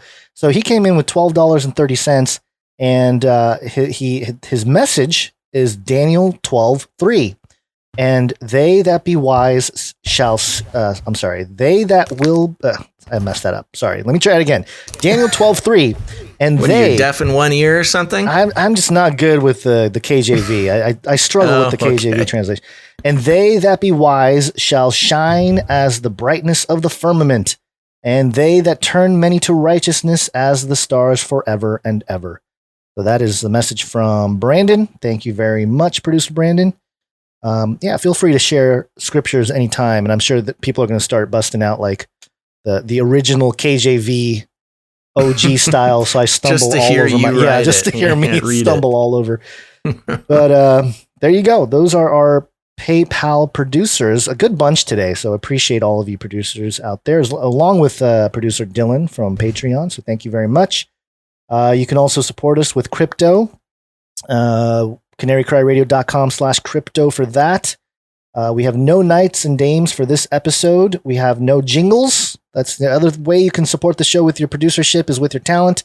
You can send in jingles or send in music, but also you can send in your art. One art, please. And we have a good collection of producers who came in with their art today. I want to start off with producer Grace. She is the quote machine. She takes things we say, Basil, and turns them into art. And for today's piece of art from Grace, it's a Gonz quote.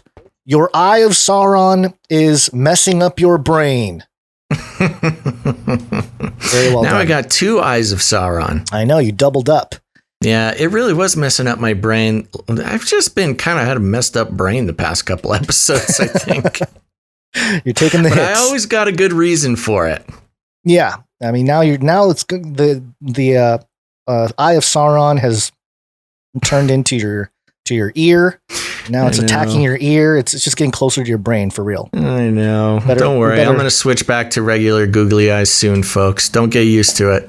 Yeah, we need to get. We need to pray for Basil here. He's just surrounded by enemies. Yes, well, very good. Thank you very much, Grace. Again, we love the quotes. The quote art is fantastic. Yes, thank you very much, Grace. Next up, we have artwork from our prolific artist, Ali. Oh, yay. Gazel and Bonds in the chat.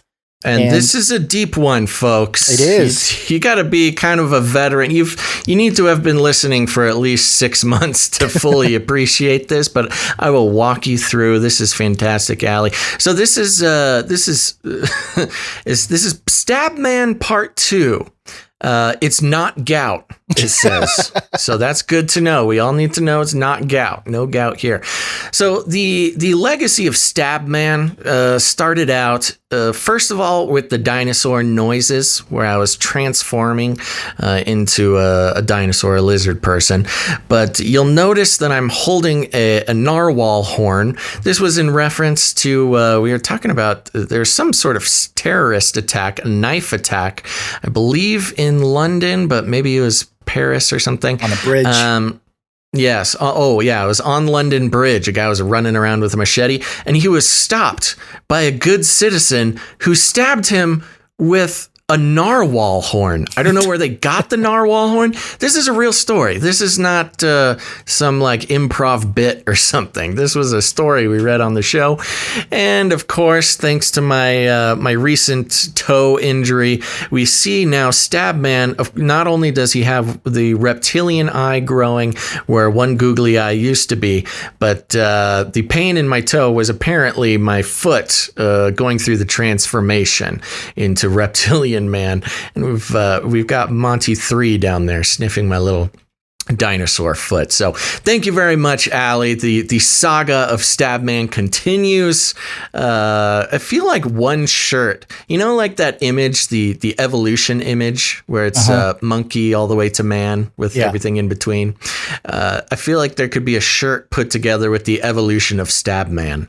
Stabman or Basil just transforming more and more into a reptile. She calls it part 2, but there's been at least 3 Stabmans. Yeah, I'm looking at this and I'm realizing how deep you've gone into the rabbit hole here. I feel like we need to baptize you or something just to clear things out. I'll get back to normal soon. Okay, good. You got your reptilian toe thing happening. Your hands are T-Rex hands. Your eye. Yeah. I mean, you're a mess. It's the real deal. It's a hard life turning into a reptilian. All right. Thank you, Allie. Thank you very much, Allie Gatlin Bonds in the chat. Keep up the great work. And the next piece we have is from Lloyd. Lloyd gave us this piece called New World Order Slave. Yeah, this is great.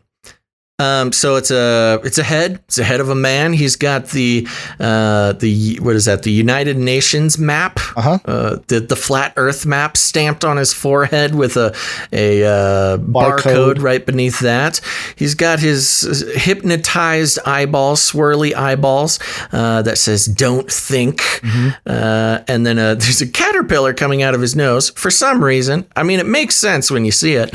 That says "Just" and then "Obey" in his mouth there. So don't think, just obey. He's got his ear tagged. It says 101. Is that what it says? Okay, yes. He's got his cow tag, and coming out of his left ear, our right ear of his, he's got an antenna coming out, kind of a Neuralink transhumanism type connection there going on.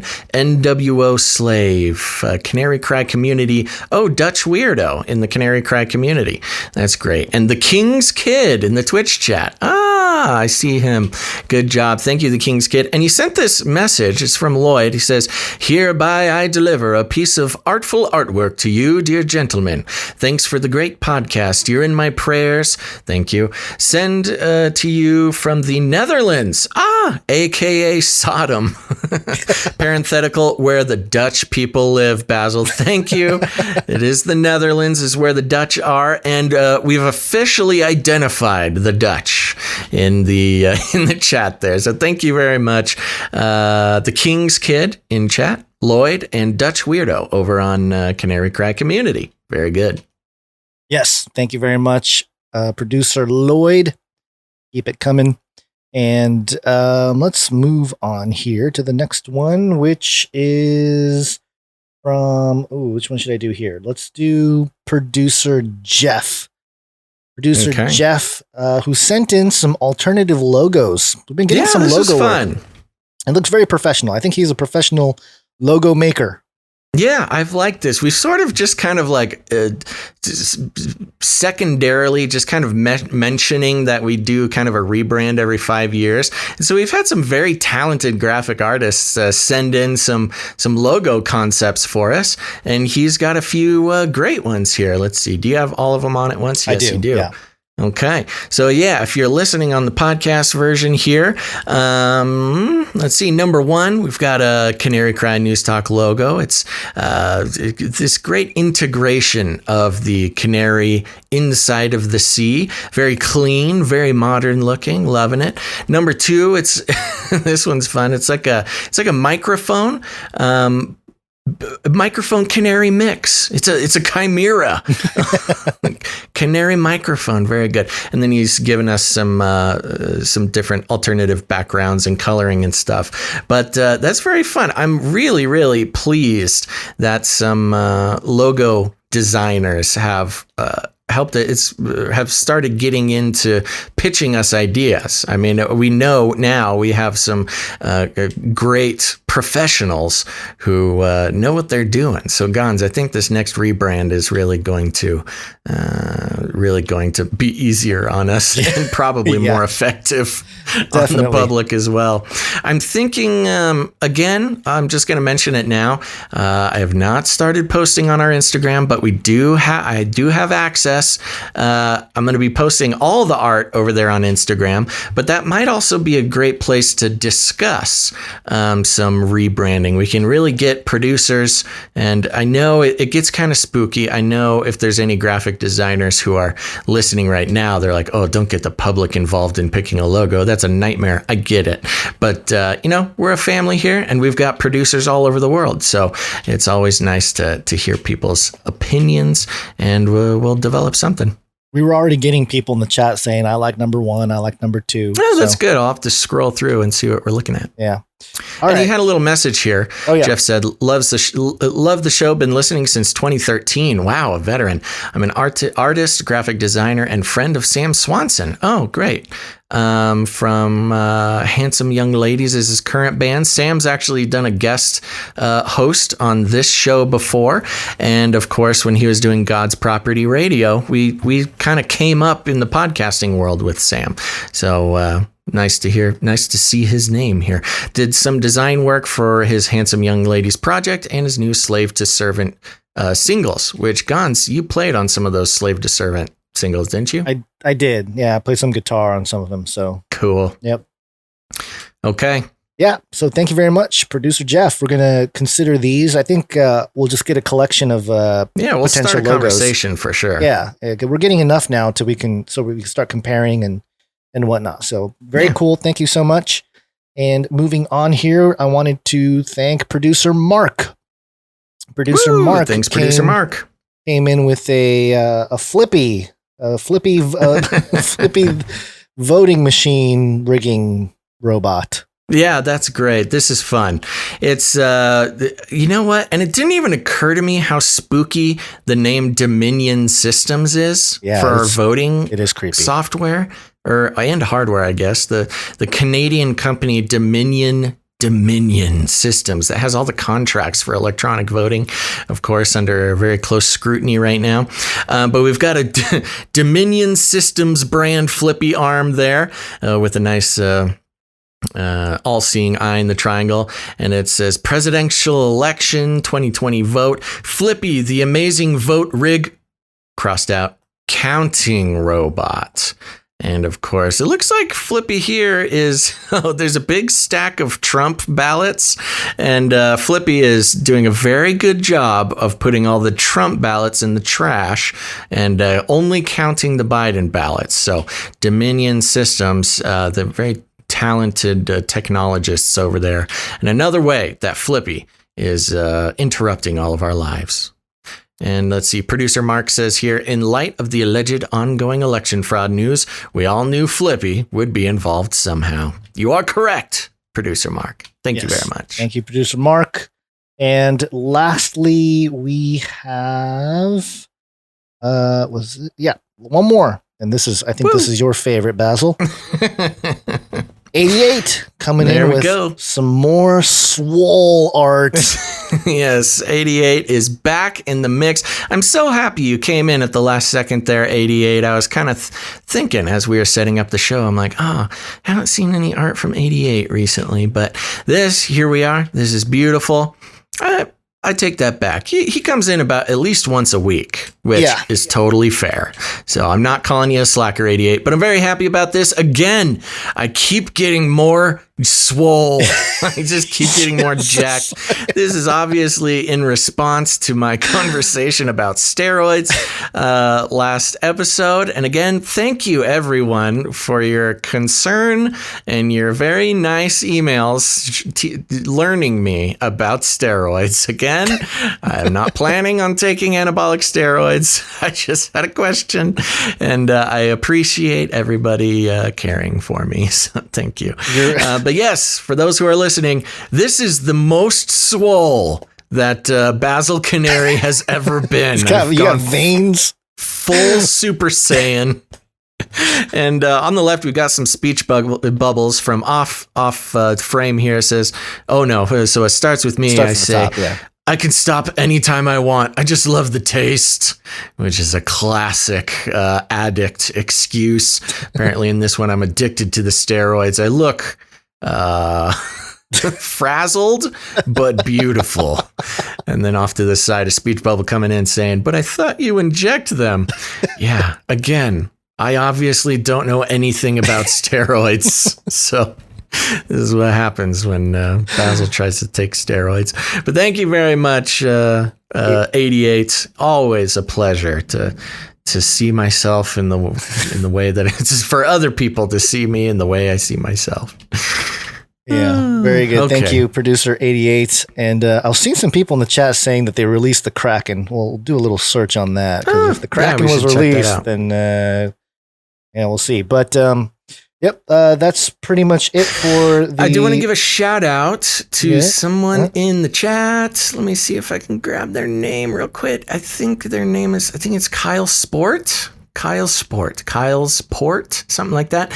He mentioned in the chat that he ordered the Canary Cry Swole tank top off of Canary Cry merch perch. That's right. So he's going to be looking good with his Canary Cry Swole tank top. And a good way to let everybody know, head over to Canary Cry merch perch. It's the exclusive supplier of Canary Cry News Talk and Canary Cry Radio merch, run by producer Dust. Very charitably.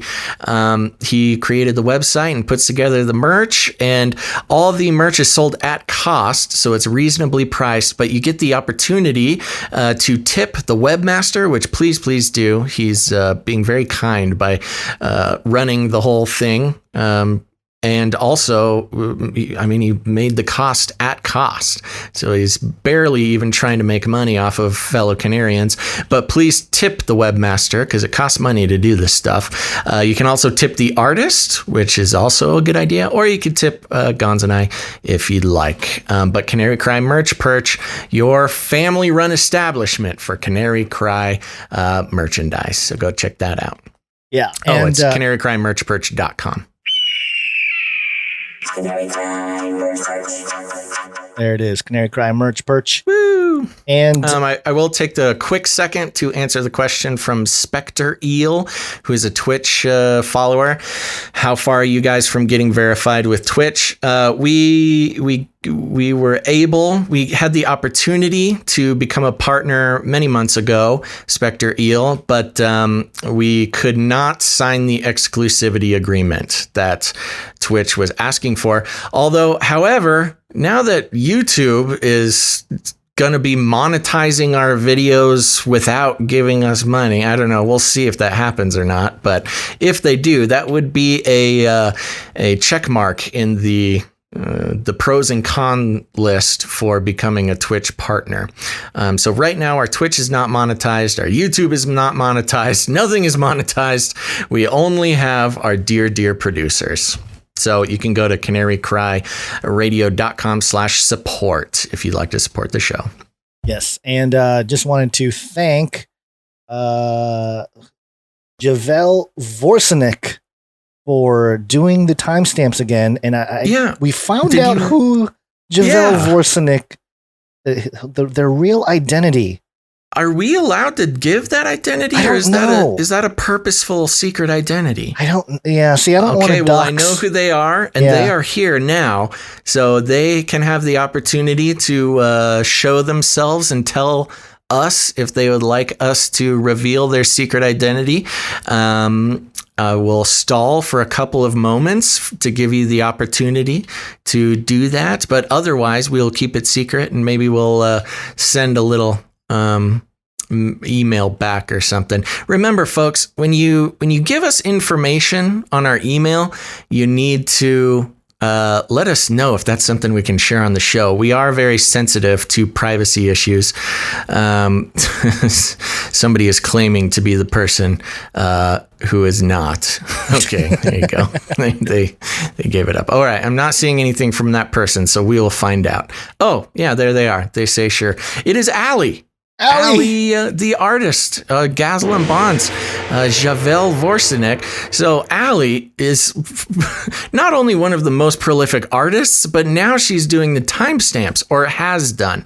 I'm not going to expect her to do it every time if that's not what's on her plate, but she helped us out with the timestamps. And you heard today that the timestamps were very important for a particular person.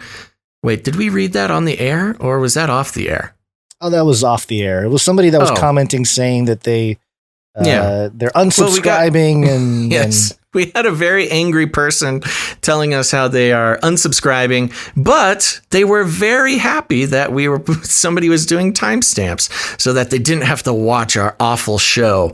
But they did, they did jump around to the timestamps, and that is all thanks to first it was That Night When, but now thank you very much. It's Allie in the chat. So another thing to be grateful to Allie for. Yeah, one of our most prolific producers in multiple ways. And one of the youngest, if not the youngest. Yeah. I hope she doesn't mind me saying that, but I'm just very impressed. All right. Do you want to do a quick birthday here so we can get back to work? Let's do the birthdays. All right. So this is for producer Jared, producer Tracy, and UNESCO. Happy birthday to Okay, there you go. Thank you. Happy birthday, producer Jared, producer Tracy, and public enemy UNESCO. All right. I think that's all we have for the break here. Are you ready to... I'm ready. Let's wake up. Let's wake up here. Yes, it's wake up time. Hey, yo, wake up. And, okie dokie. Just before you go into your Klaus thing here, this is Breaking Report by Chuck Costello. Sidney the Powell. Kraken. Yeah, Sidney Powell receives sworn affidavit from high-ranking military officer claiming Smartmatic was designed to change votes without being detected. Do you feel the Kraken yet?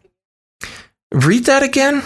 Sidney Powell, who's a lawyer, receives sworn affidavit from high-ranking military officer claiming Smartmatic was designed to change votes without being detected. Okay. Yeah. So a sworn affidavit from a high-ranking military person. Officer. That's something. It's That's something. not nothing. It's better. But it does not mention that it was used in the 2020 election. Well, Smartmatic was definitely part of the... Was it? Yeah. So I'm not good. Somebody send us some more stuff here. Well, the Kraken has been released, so we'll see what happens. If this is this just one tentacle? Are we going to see multiple tentacles of the Kraken? Well, there should be at least 8, but maybe by Friday's show there will be some actual firm stuff for us to talk about there. Yeah, true. Okay, you wanted to talk about. Well, I just wanted to mention Klaus Schwab. So there was something floating around there, and you got that image I sent you. Ooh, oh no. You got that image that I sent over to you? Actually, I did, but I didn't pull it up. Hold on, I think I can find it. I can find it on my because I responded to this on Twitter a while ago. So try to pull it up. Klaus Schwab, who is the I forget what his actual thing is, chairperson, or he's head of the IMF. Oh, shoot. Was it the IMF or the W? Well, I'll just read the thing here. So I found this outlet called Anti-Empire, which is obviously just somebody's sort of blog here. In fact, I did want to look at the people involved in this website, Anti-Empire, and this guy named Marko Marjanovic. And I'm not really sure what to think about this guy. He ran the Crappy Town blog on the Balkans, Eastern Europe, Western interventionism and history, contributed to the Voluntarist Reader Libertarian Anarchist group blog, contributed to the Libertarian Liquidationist Libertarian Anarchist group blog. So just a kind of he's like a Russian guy. He was the editor for Russian Insider until 2019. So yeah, he's somewhere over there in the Eastern Bloc or Russia. Is kind of an anti-government guy, but he did kind of catch on to this Klaus Schwab thing that was going on, and I wanted to have a conversation about just general, because things are crazy right now with all sorts of quote unquote information and krakens and things like that. And there was this tweet going around, allegedly from Klaus Schwab. It came from a Twitter account. I was at _Klaus_Schwab. No blue check mark or anything. Not that that really means anything nowadays. That is so small. I can't quite see. Hold on, I'm gonna pull it up. Oh, I see what you're doing. Yeah, you got a whole thing going on. I had to pull it in from. That's why I sent you the image. Well, okay. I know, but I gotta pull it in. I could just pull up my own image here and read it. Give me a second. So I just wanted to have a short conversation about, as we're in this crazy time, we need to be aware that, if you're conservative, the left are not the only people susceptible to believing fake news or, being manipulated by an outside force for whatever reason. And it's really kind of one of the most concerning things that I see with kind of the fringy people is, and I find it with myself. I see it with myself all the time, is you see someone tweet something and it automatically becomes a part of the of your viewpoint or your mindset. And so there was this Klaus Schwab tweet that came out. The World Economic Forum are working with the Biden administration.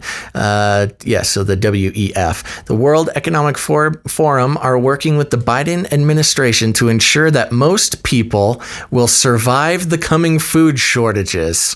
Citizens that have up-to-date vaccination documents will receive regular packages of plant-based protein products, which I immediately was like, oh, that doesn't surprise me at all. Of course, Klaus Schwab is tweeting this. They have no reason to hide any of this anymore because people are going to be so excited about it. Yeah. But it just took a couple of moments to do a little bit of deeper diving to figure it out. This Klaus Schwab Twitter has since been banned. They've been suspended. So I guess they got enough attention where Twitter banned them. But let me go over to this anti-empire blog here, because they did a great job bringing it down. It says, the spoof Klaus Schwab Twitter account is brilliant deconstruction. Oh, I love that. It's actually written like a Russian language thing. The spoof Klaus Schwab Twitter account is brilliant deconstruction of our self-imagined patrician class. But please stop citing it as if it was actually Schwab.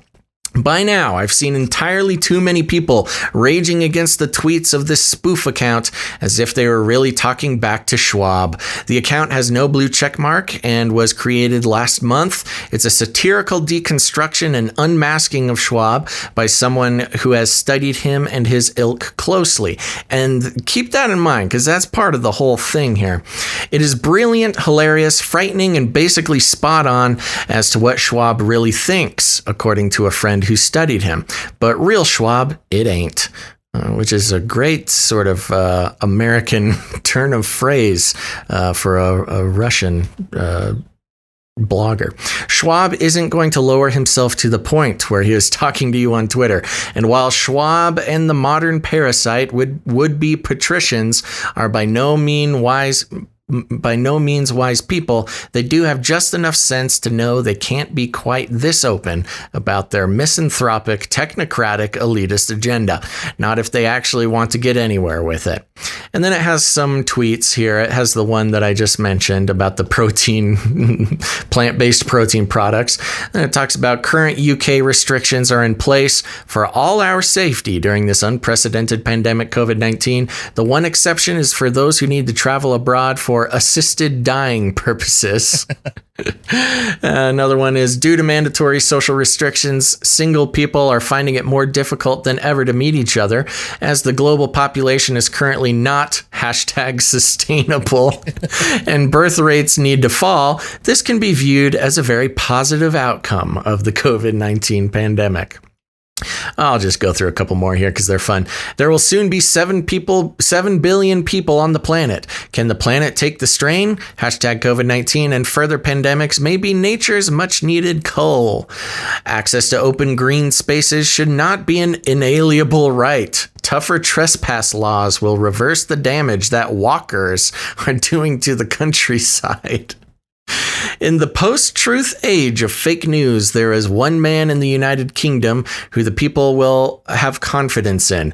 Mr. Hancock will implement laws to prosecute anti-vaxxers and deploy the coronavirus vaccine so people are protected, etc., etc. And there's all sorts of stuff there. So, oh my gosh, I just remembered what I wanted to talk about with Obama. It took me reading this Klaus Schwab parody account to remember the problem with Obama. Oh no. What is it? Spit it out. Okay, so it was about postmodernism. Okay. Of course, postmodernism has been a prevailing academic and socialite thinking process over the past, I'd say most strongly the past 50 years, but it's been around slightly longer than that. And postmodernism really is the embracing of subjectivity, that nothing is objective, everything is subjective. You can, anything can be truth if you say it the right way, and something can be true even if it's not. And it's really kind of led to a lot of the deconstruction of spiritual thought in the last 50 years and stuff. And really brings the concept of truth into question. And it's inherently sort of a liberal mindset and has really been pushed by liberal academics and thought leaders and celebrities over the past, half decade or more. And it's funny to see, Obama coming out and saying we need truth police because it's due to postmodernism that nobody believes in truth anymore. Yeah. I mean, I would say if anybody believes in truth, it's conservatives. Believes that there is an objective truth, for instance, like a biblical worldview, believes that there is an objective truth. It's really the liberal mindset that's this postmodern truth is malleable mindset that has really created this sort of truth epidemic, the destruction of truth in modern times, which now you have the mainstream, you have Obama and other politicians, and you have all these generally good liberals talking about how the destruction of truth is destroying our world, which has been a conservative talking point for like 50 years. Yeah. So it's another one of these switcheroos that's been going on, and part of me thinks maybe it's been on purpose, because you've got this push for postmodernism and liberal thought to destroy objective truth. And now that objective truth is sort of practically, for all intents and purposes in the secular world, objective truth has been destroyed. And now Obama's coming out and calling for truth police. So it's kind of created, again, this Hegelian dialectic of creating this crisis, which is the lack of objective truth, and then being able to bring in your solution, which is federal federal truth police that will, they've destroyed truth so they can build it up in their own federal image almost. Yeah. Does that make sense? Yeah. Very good points made there. And good. Bringing it back to the Klaus Schwab thing, I actually did retweet this back on the 12th of November, and my whole thing was, I can't tell if this is a troll account or not. The satirical tone of reality is confusing me with when it comes to the globalist agenda, because you can tell that it's kind of trolly. I didn't see all these tweets. I only saw the one that you had mentioned. Yeah. But yeah, if you just run into one of them, you're like, oh snap, they're telling it right out in the open. But then you realize, like, wait a minute, hold on, this doesn't seem legit. It is too much. It's a little too much. Yeah. But the point there's that point to mention how, and we've talked about it a lot too, where what was strictly satire like a decade ago is, regular headlines now. And so that's the thing. The tweets don't seem that crazy compared to what a lot of even academics and scholars and politicians are saying now. This Klaus Schwab account did not actually seem that spoofy. Yeah, I know. That's what I'm saying, is that it's spoofy enough to, I think, if you're really paying attention to every single tweet made by this guy, then okay, yeah, something's up. There's a couple in here going through the list where I'm like, okay, yeah, probably not really, real person or whatever, or the real Schwab. But yeah. But if you just, again, like I did, run into just one, it's kind of like, oh, weird that they would say all that. Yeah, well, but even knowing, they've been saying that stuff. Right, like that's what I'm saying. The video that they recently had to take down, the video was literally saying, in the future, in this utopia, you won't even own a car. You couldn't own one if you wanted to. You'll own nothing. You'll rent everything and get everything delivered by drone. Ooh. And this was before COVID, obviously. So like the idea of getting everything delivered by drone is like, why? And Klaus, why would I want that? Klaus just keeps getting bigger. He is looming large. I see the chat. Yes. For those who are just listening, the picture of Klaus behind me is great. He's really getting close to me. He's not happy with our assessment of the situation. Yeah. Okay, so we can move on if you want. That was just something I wanted to mention. Sure. Yeah, it's along the same lines here in a way. But we have a deep fake story. We are in deep fake. This is the Morning Telegraph. Okay, hold on. Tone it down, Klaus. Bring Klaus down here. He's gonna be keeping an eye on the chat there. Oh, interesting. Basil's actual wife in the chat said, I just got an extreme virus risk emergency alert. We just reported on that story a couple episodes ago, how they're going to be using the Amber Alert system for extreme virus risk emergency alerts. Yeah. So apparently those are starting to go out. Yeah. And I think his name is the Ice Age Farmer, was mentioning something about a cyber pandemic. Yeah. That's going to get out there. All right. So, maybe we'll talk about that on Friday. Yeah. All right. This article says deep fakes have the potential to disrupt financial markets, not just fake your bank ID, experts say. Experts have been sounding the alarm about weak biometric data security for years. Weak biometric data security. Weak. The problem has looked especially pernicious in China, where facial recognition is now a ubiquitous form of identification. Now the rise of deepfakes could be creating new problems, experts say. Despite widespread concern about technology, which allows a person's likeness to be imitated through audio and video, there are few real-world examples of hackers successfully exploiting it for monetary gain. One of the big concerns has been the idea that deepfakes, quote, to date mainly known for their use in celebrity nudes, could be used to trick facial recognition systems.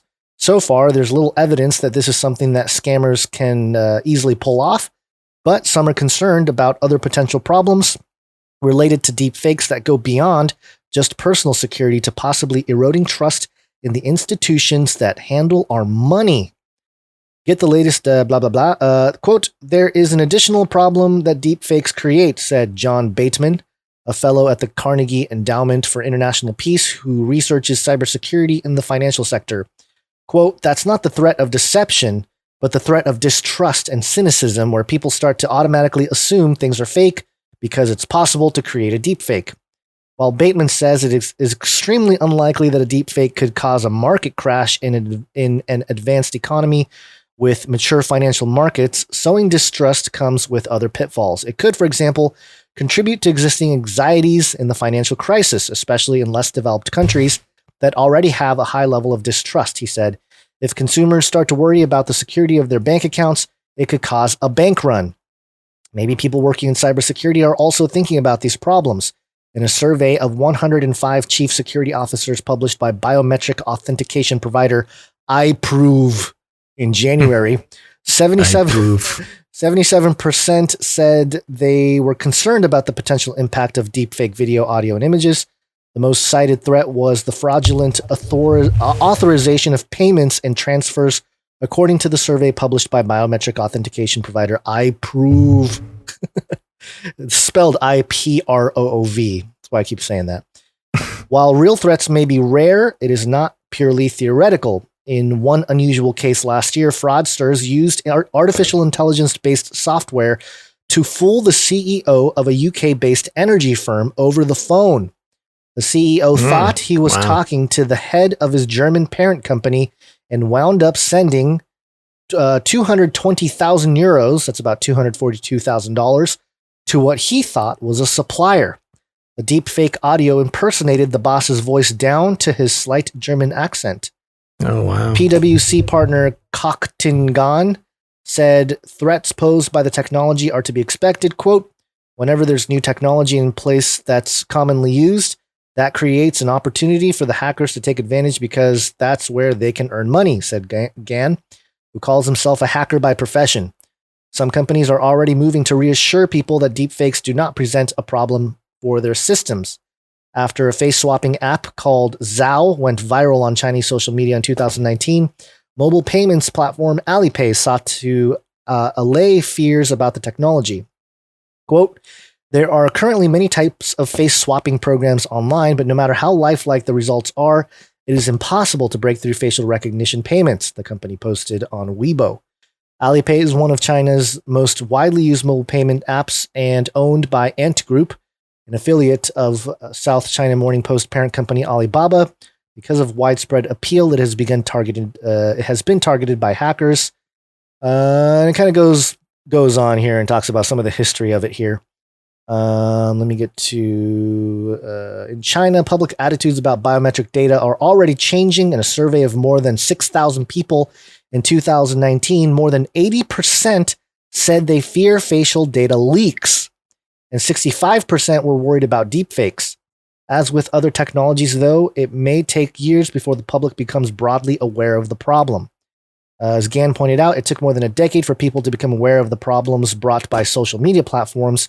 Once seen a boon to people looking to stay connected to friends and family, social media is now widely criticized over concerns about user privacy and misinformation. So there you go. When it comes to deepfakes, we've talked about deepfakes in the context of, hey, it's going to trick your friends or, misinformation. It's going to make it seem like the president said something or an actor said something. But we haven't really thought about it in terms of biometrics. And maybe we've touched on it, but not so much in terms of, if you're using your facial recognition software to log into your bank account, how can deep fakes maybe mimic that? And how can hackers take advantage of that? And that's a whole nother level of problems when it comes to, any kind of biometric authentication in general, especially when it comes to, scanning your face, which is something that if they can pull off is not so, because that was sort of the way it was promoted to us. Like every face is unique, you can't really fake a face, but that's like the whole point of a deep fake, right? It's to fake a face. So, right. But the example of the guy who was duped by a deep fake voice generator, sending money, that's really the concern here is, having it taken advantage of innocent people based on this technology. So yeah, well, it really is a concern. I mean, it's already a big scamming industry calling people's grandparents. Right, I remember that. Yeah. Did I tell that story on you did. here? I don't you remember did. if I you did. Yeah. Did. So about once or twice a year, my grandpa will get a call claiming to be me, and I'm in jail, and he needs to wire my bail money. Luckily, my grandpa's a smart guy, and he always hangs up and calls my number directly to see if I'm in jail or not. But it is concerning if somebody. Oh, and the way they explain not sounding like my voice, they always go, "I've got a little bit of a cold, Grandpa. I don't sound normal, so please wire me $8,000." As if my grandpa would wire me $8,000. But yeah, so there you go. But now with a voice deepfake, which it would be very easy to get of me here, obviously, it's just, you gotta make up the code words with your loved ones there, so they know that it's not you. Yeah, that sounds about right. We got one more story here to wrap it up. It's getting kind of late on my end here. Yeah, let's do this it quickly. Nephilim update. This was, I thought this was interesting on multiple fronts. Funtrivia.com on Orthodox Christianity. Question number 33. Ooh. The Ethiopian Orthodox churches used a printing of the Bible which contains a small number of writings called the Apocrypha, meaning hidden. These are books which certain churches accept as part of the Bible and others do not. Of the following books, which will you see in the Ethiopian text, but not in the King James Version? And the answer? Do you know the answer, Basil? Well, I know it because I'm looking at it. Okay. The answer, Jubilees. Jubilees dated to the 2nd century BC. Among its stories are those of the creation of the angels and the birth of the Nephilim. Woo! Or giants born of union between angels and humans. It is sometimes referred to as the Book of Division. And I've never heard that before. I never heard the Book of Division, but I thought it was interesting here that they would mention Jubilees as the source of the idea of the birth of the Nephilim because it's in Genesis 6. It's in the very first book. You don't need some apocryphal text. Yeah. Oh, it looks like a bunch of people in the chat knew that it was Jubilees. Interesting. Oh, very good job. Smart people. Smart people listen to this show. Smart people. But yeah, it happens to be question number 33 too, which I thought. Question 33. Good catch, Gonz. I thought was interesting. There's your Nephilim update for the day. And okie dokie. That's about it. There we go. We did a show. And thank you, dear listeners, for tuning in, watching live, and also those who are not watching live. If you're coming in after the show has posted either on the podcast feed or some other place, thank you for continuing to return to your dear old Canary Cry News Talk. And I will mention right off the top here, we will be back on Friday, November 20th. Friday, November 20th. So, we're still shooting to be on sometime between noon and 3 p.m. Pacific Standard Time, so make sure to turn on notifications, put it on your schedule, tell your secretary to remind you. You can just hold this up. Hold on. Here, I'll do this for you.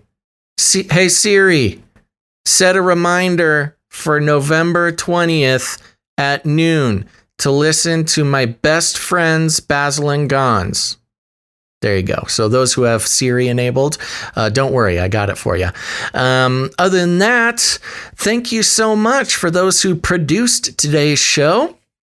We could not do the show without the continued support of our producers, and that's very serious. That is not just a nice thing to say. As I mentioned, we're not getting paid by anybody but our producers. So we thank you very much, and that's just because, Gonz, we have the nerve of not being brand safe, and we're going to keep it that way, folks, because we're not here for the brands. We're here for you, and we hope in exchange that you could be here for us. Christmas. So make sure, if you've been thinking about it, we know it's that time of year where a little extra scratch is needed for Christmas presents and stuff. So don't worry. If you can't become a producer, that's okay. We still love you. But if you are able to spare some producership, you can head to patreon.com/CCNT for Canary Cry News Talk, as well as heading over to canarycryradio.com/support. canarycryradio.com/support. If one more person says I have gout, I swear. That's right. canarycryradio.com/support. You got PayPal, cryptocurrency, all sorts of fun ways to become a producer of the show. And there you go. Thank you to all of our artists. If you're an artist out there and you want to get some art on the show, and also, I swear to you, dear listeners, I will start posting these. You can find them on our social media, but you can also find our art on canarycrynewstalk.com on the show notes there. So make sure to check that out. But if you are a musician or a tech person or an artist or a graphic designer, create some art or a jingle or maybe a song, and they'll all make it onto the show. Make sure to stick around. At the end of the show here, we will be playing the Canary Cry mixtape, which is a bunch of really cool music created by producers for the show, singing about all kinds of things: robot girls, robot boys, people zoo, all sorts of fun stuff. So stick around for that. You can send all your art and your songs and your jingles to canarycryradio@gmail.com. Make sure to do that as well. And here's the thing, folks. Continue to leave ratings and reviews. There's still some sort of backup. They're not showing up on iTunes yet, but I am confident we can break through the wall leaving ratings and reviews. It convinces the iTunes robots that we are worth checking out and shows people the show who have never heard it before. And that's very valuable. Other than that, go ahead and share an episode on your social. Put it on your social media, your Twitter, your Facebook, whatever.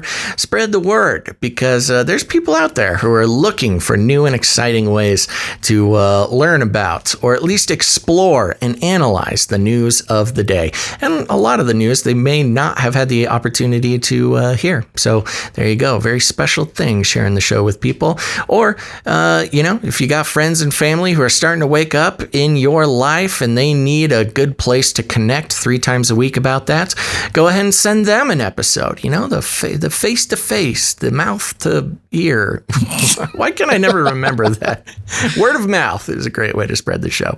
And if you need any other instructions, here's what you do. You just walk right up to them, you grab them by the cage, and then you shake it. The end of the world occurred pretty much as we had predicted. I want to shake things up, stir up some controversy, rattle a few cages. Hey, stop that! You'll never silence me. I'm the last angry man, a crusader for the little guy. Leave the bird alone. Never.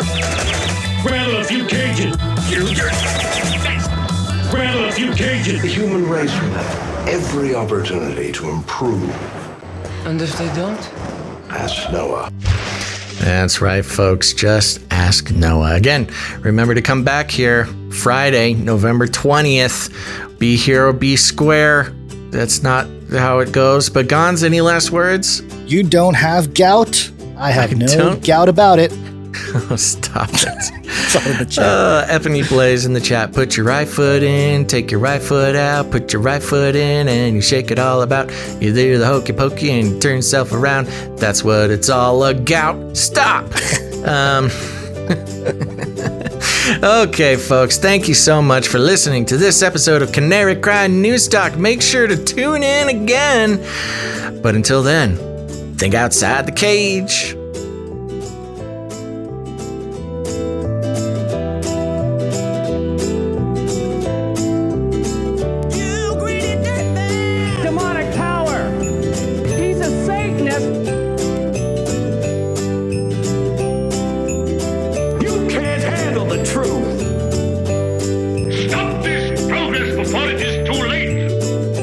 I'll keep you warm and safe in my people's zoo. And melt those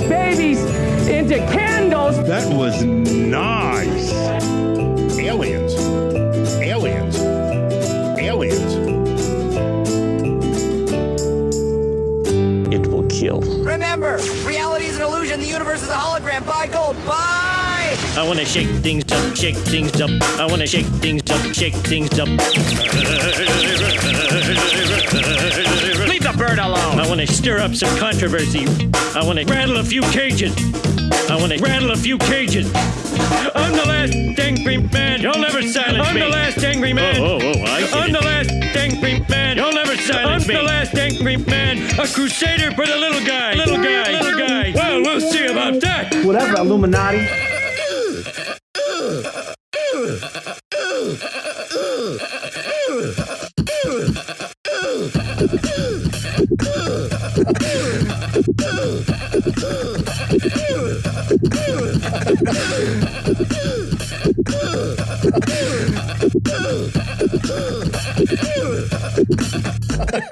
Fun fact, I believe it was another fun fact.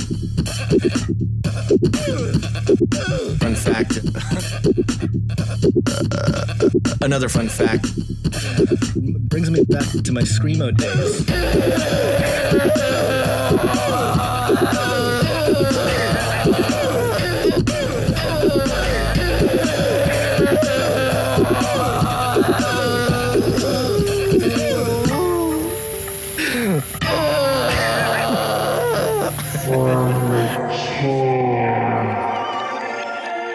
Pot, that's where I started. Light up a huge blunt. A joint. Give everybody magic mushrooms. Smoke. The CIA, I mean, lots of intelligence agencies have tested secretly dosing communities. LSD. Psychoactive pills should be covertly administered.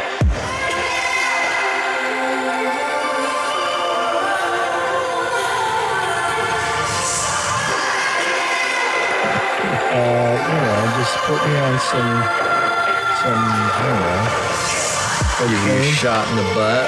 Fluoride, oxytocin, get a chemical hug. I did dabble, some of that robot crack. I know what it's like. It's a lethal recipe for disaster.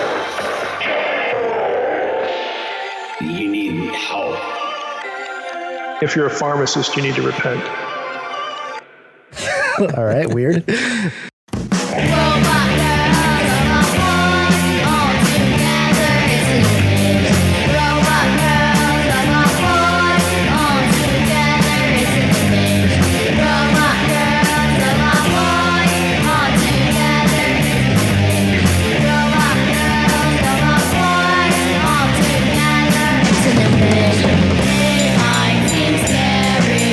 So frightening, get ready for it.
spot a big pair of googly eyes. Click on the video and turn up the sound. What is this gem that I have found?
Humans will be confined in a people's zoo.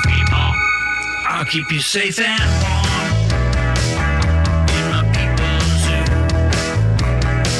I'll keep you safe and warm now in my people's zoo. You, yeah, you in my people's zoo. I'll keep the cameras on.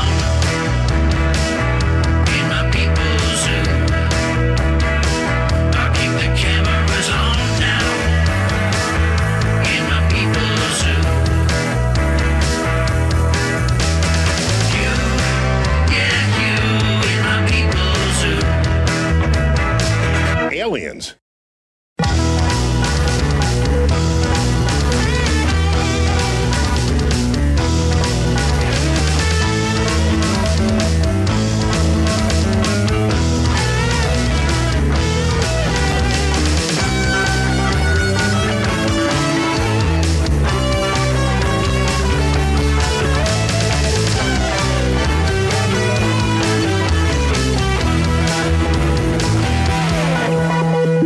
You're fat and sassy in my people's zoo. I'll make you fat and sassy in my people's zoo. You, yeah, you,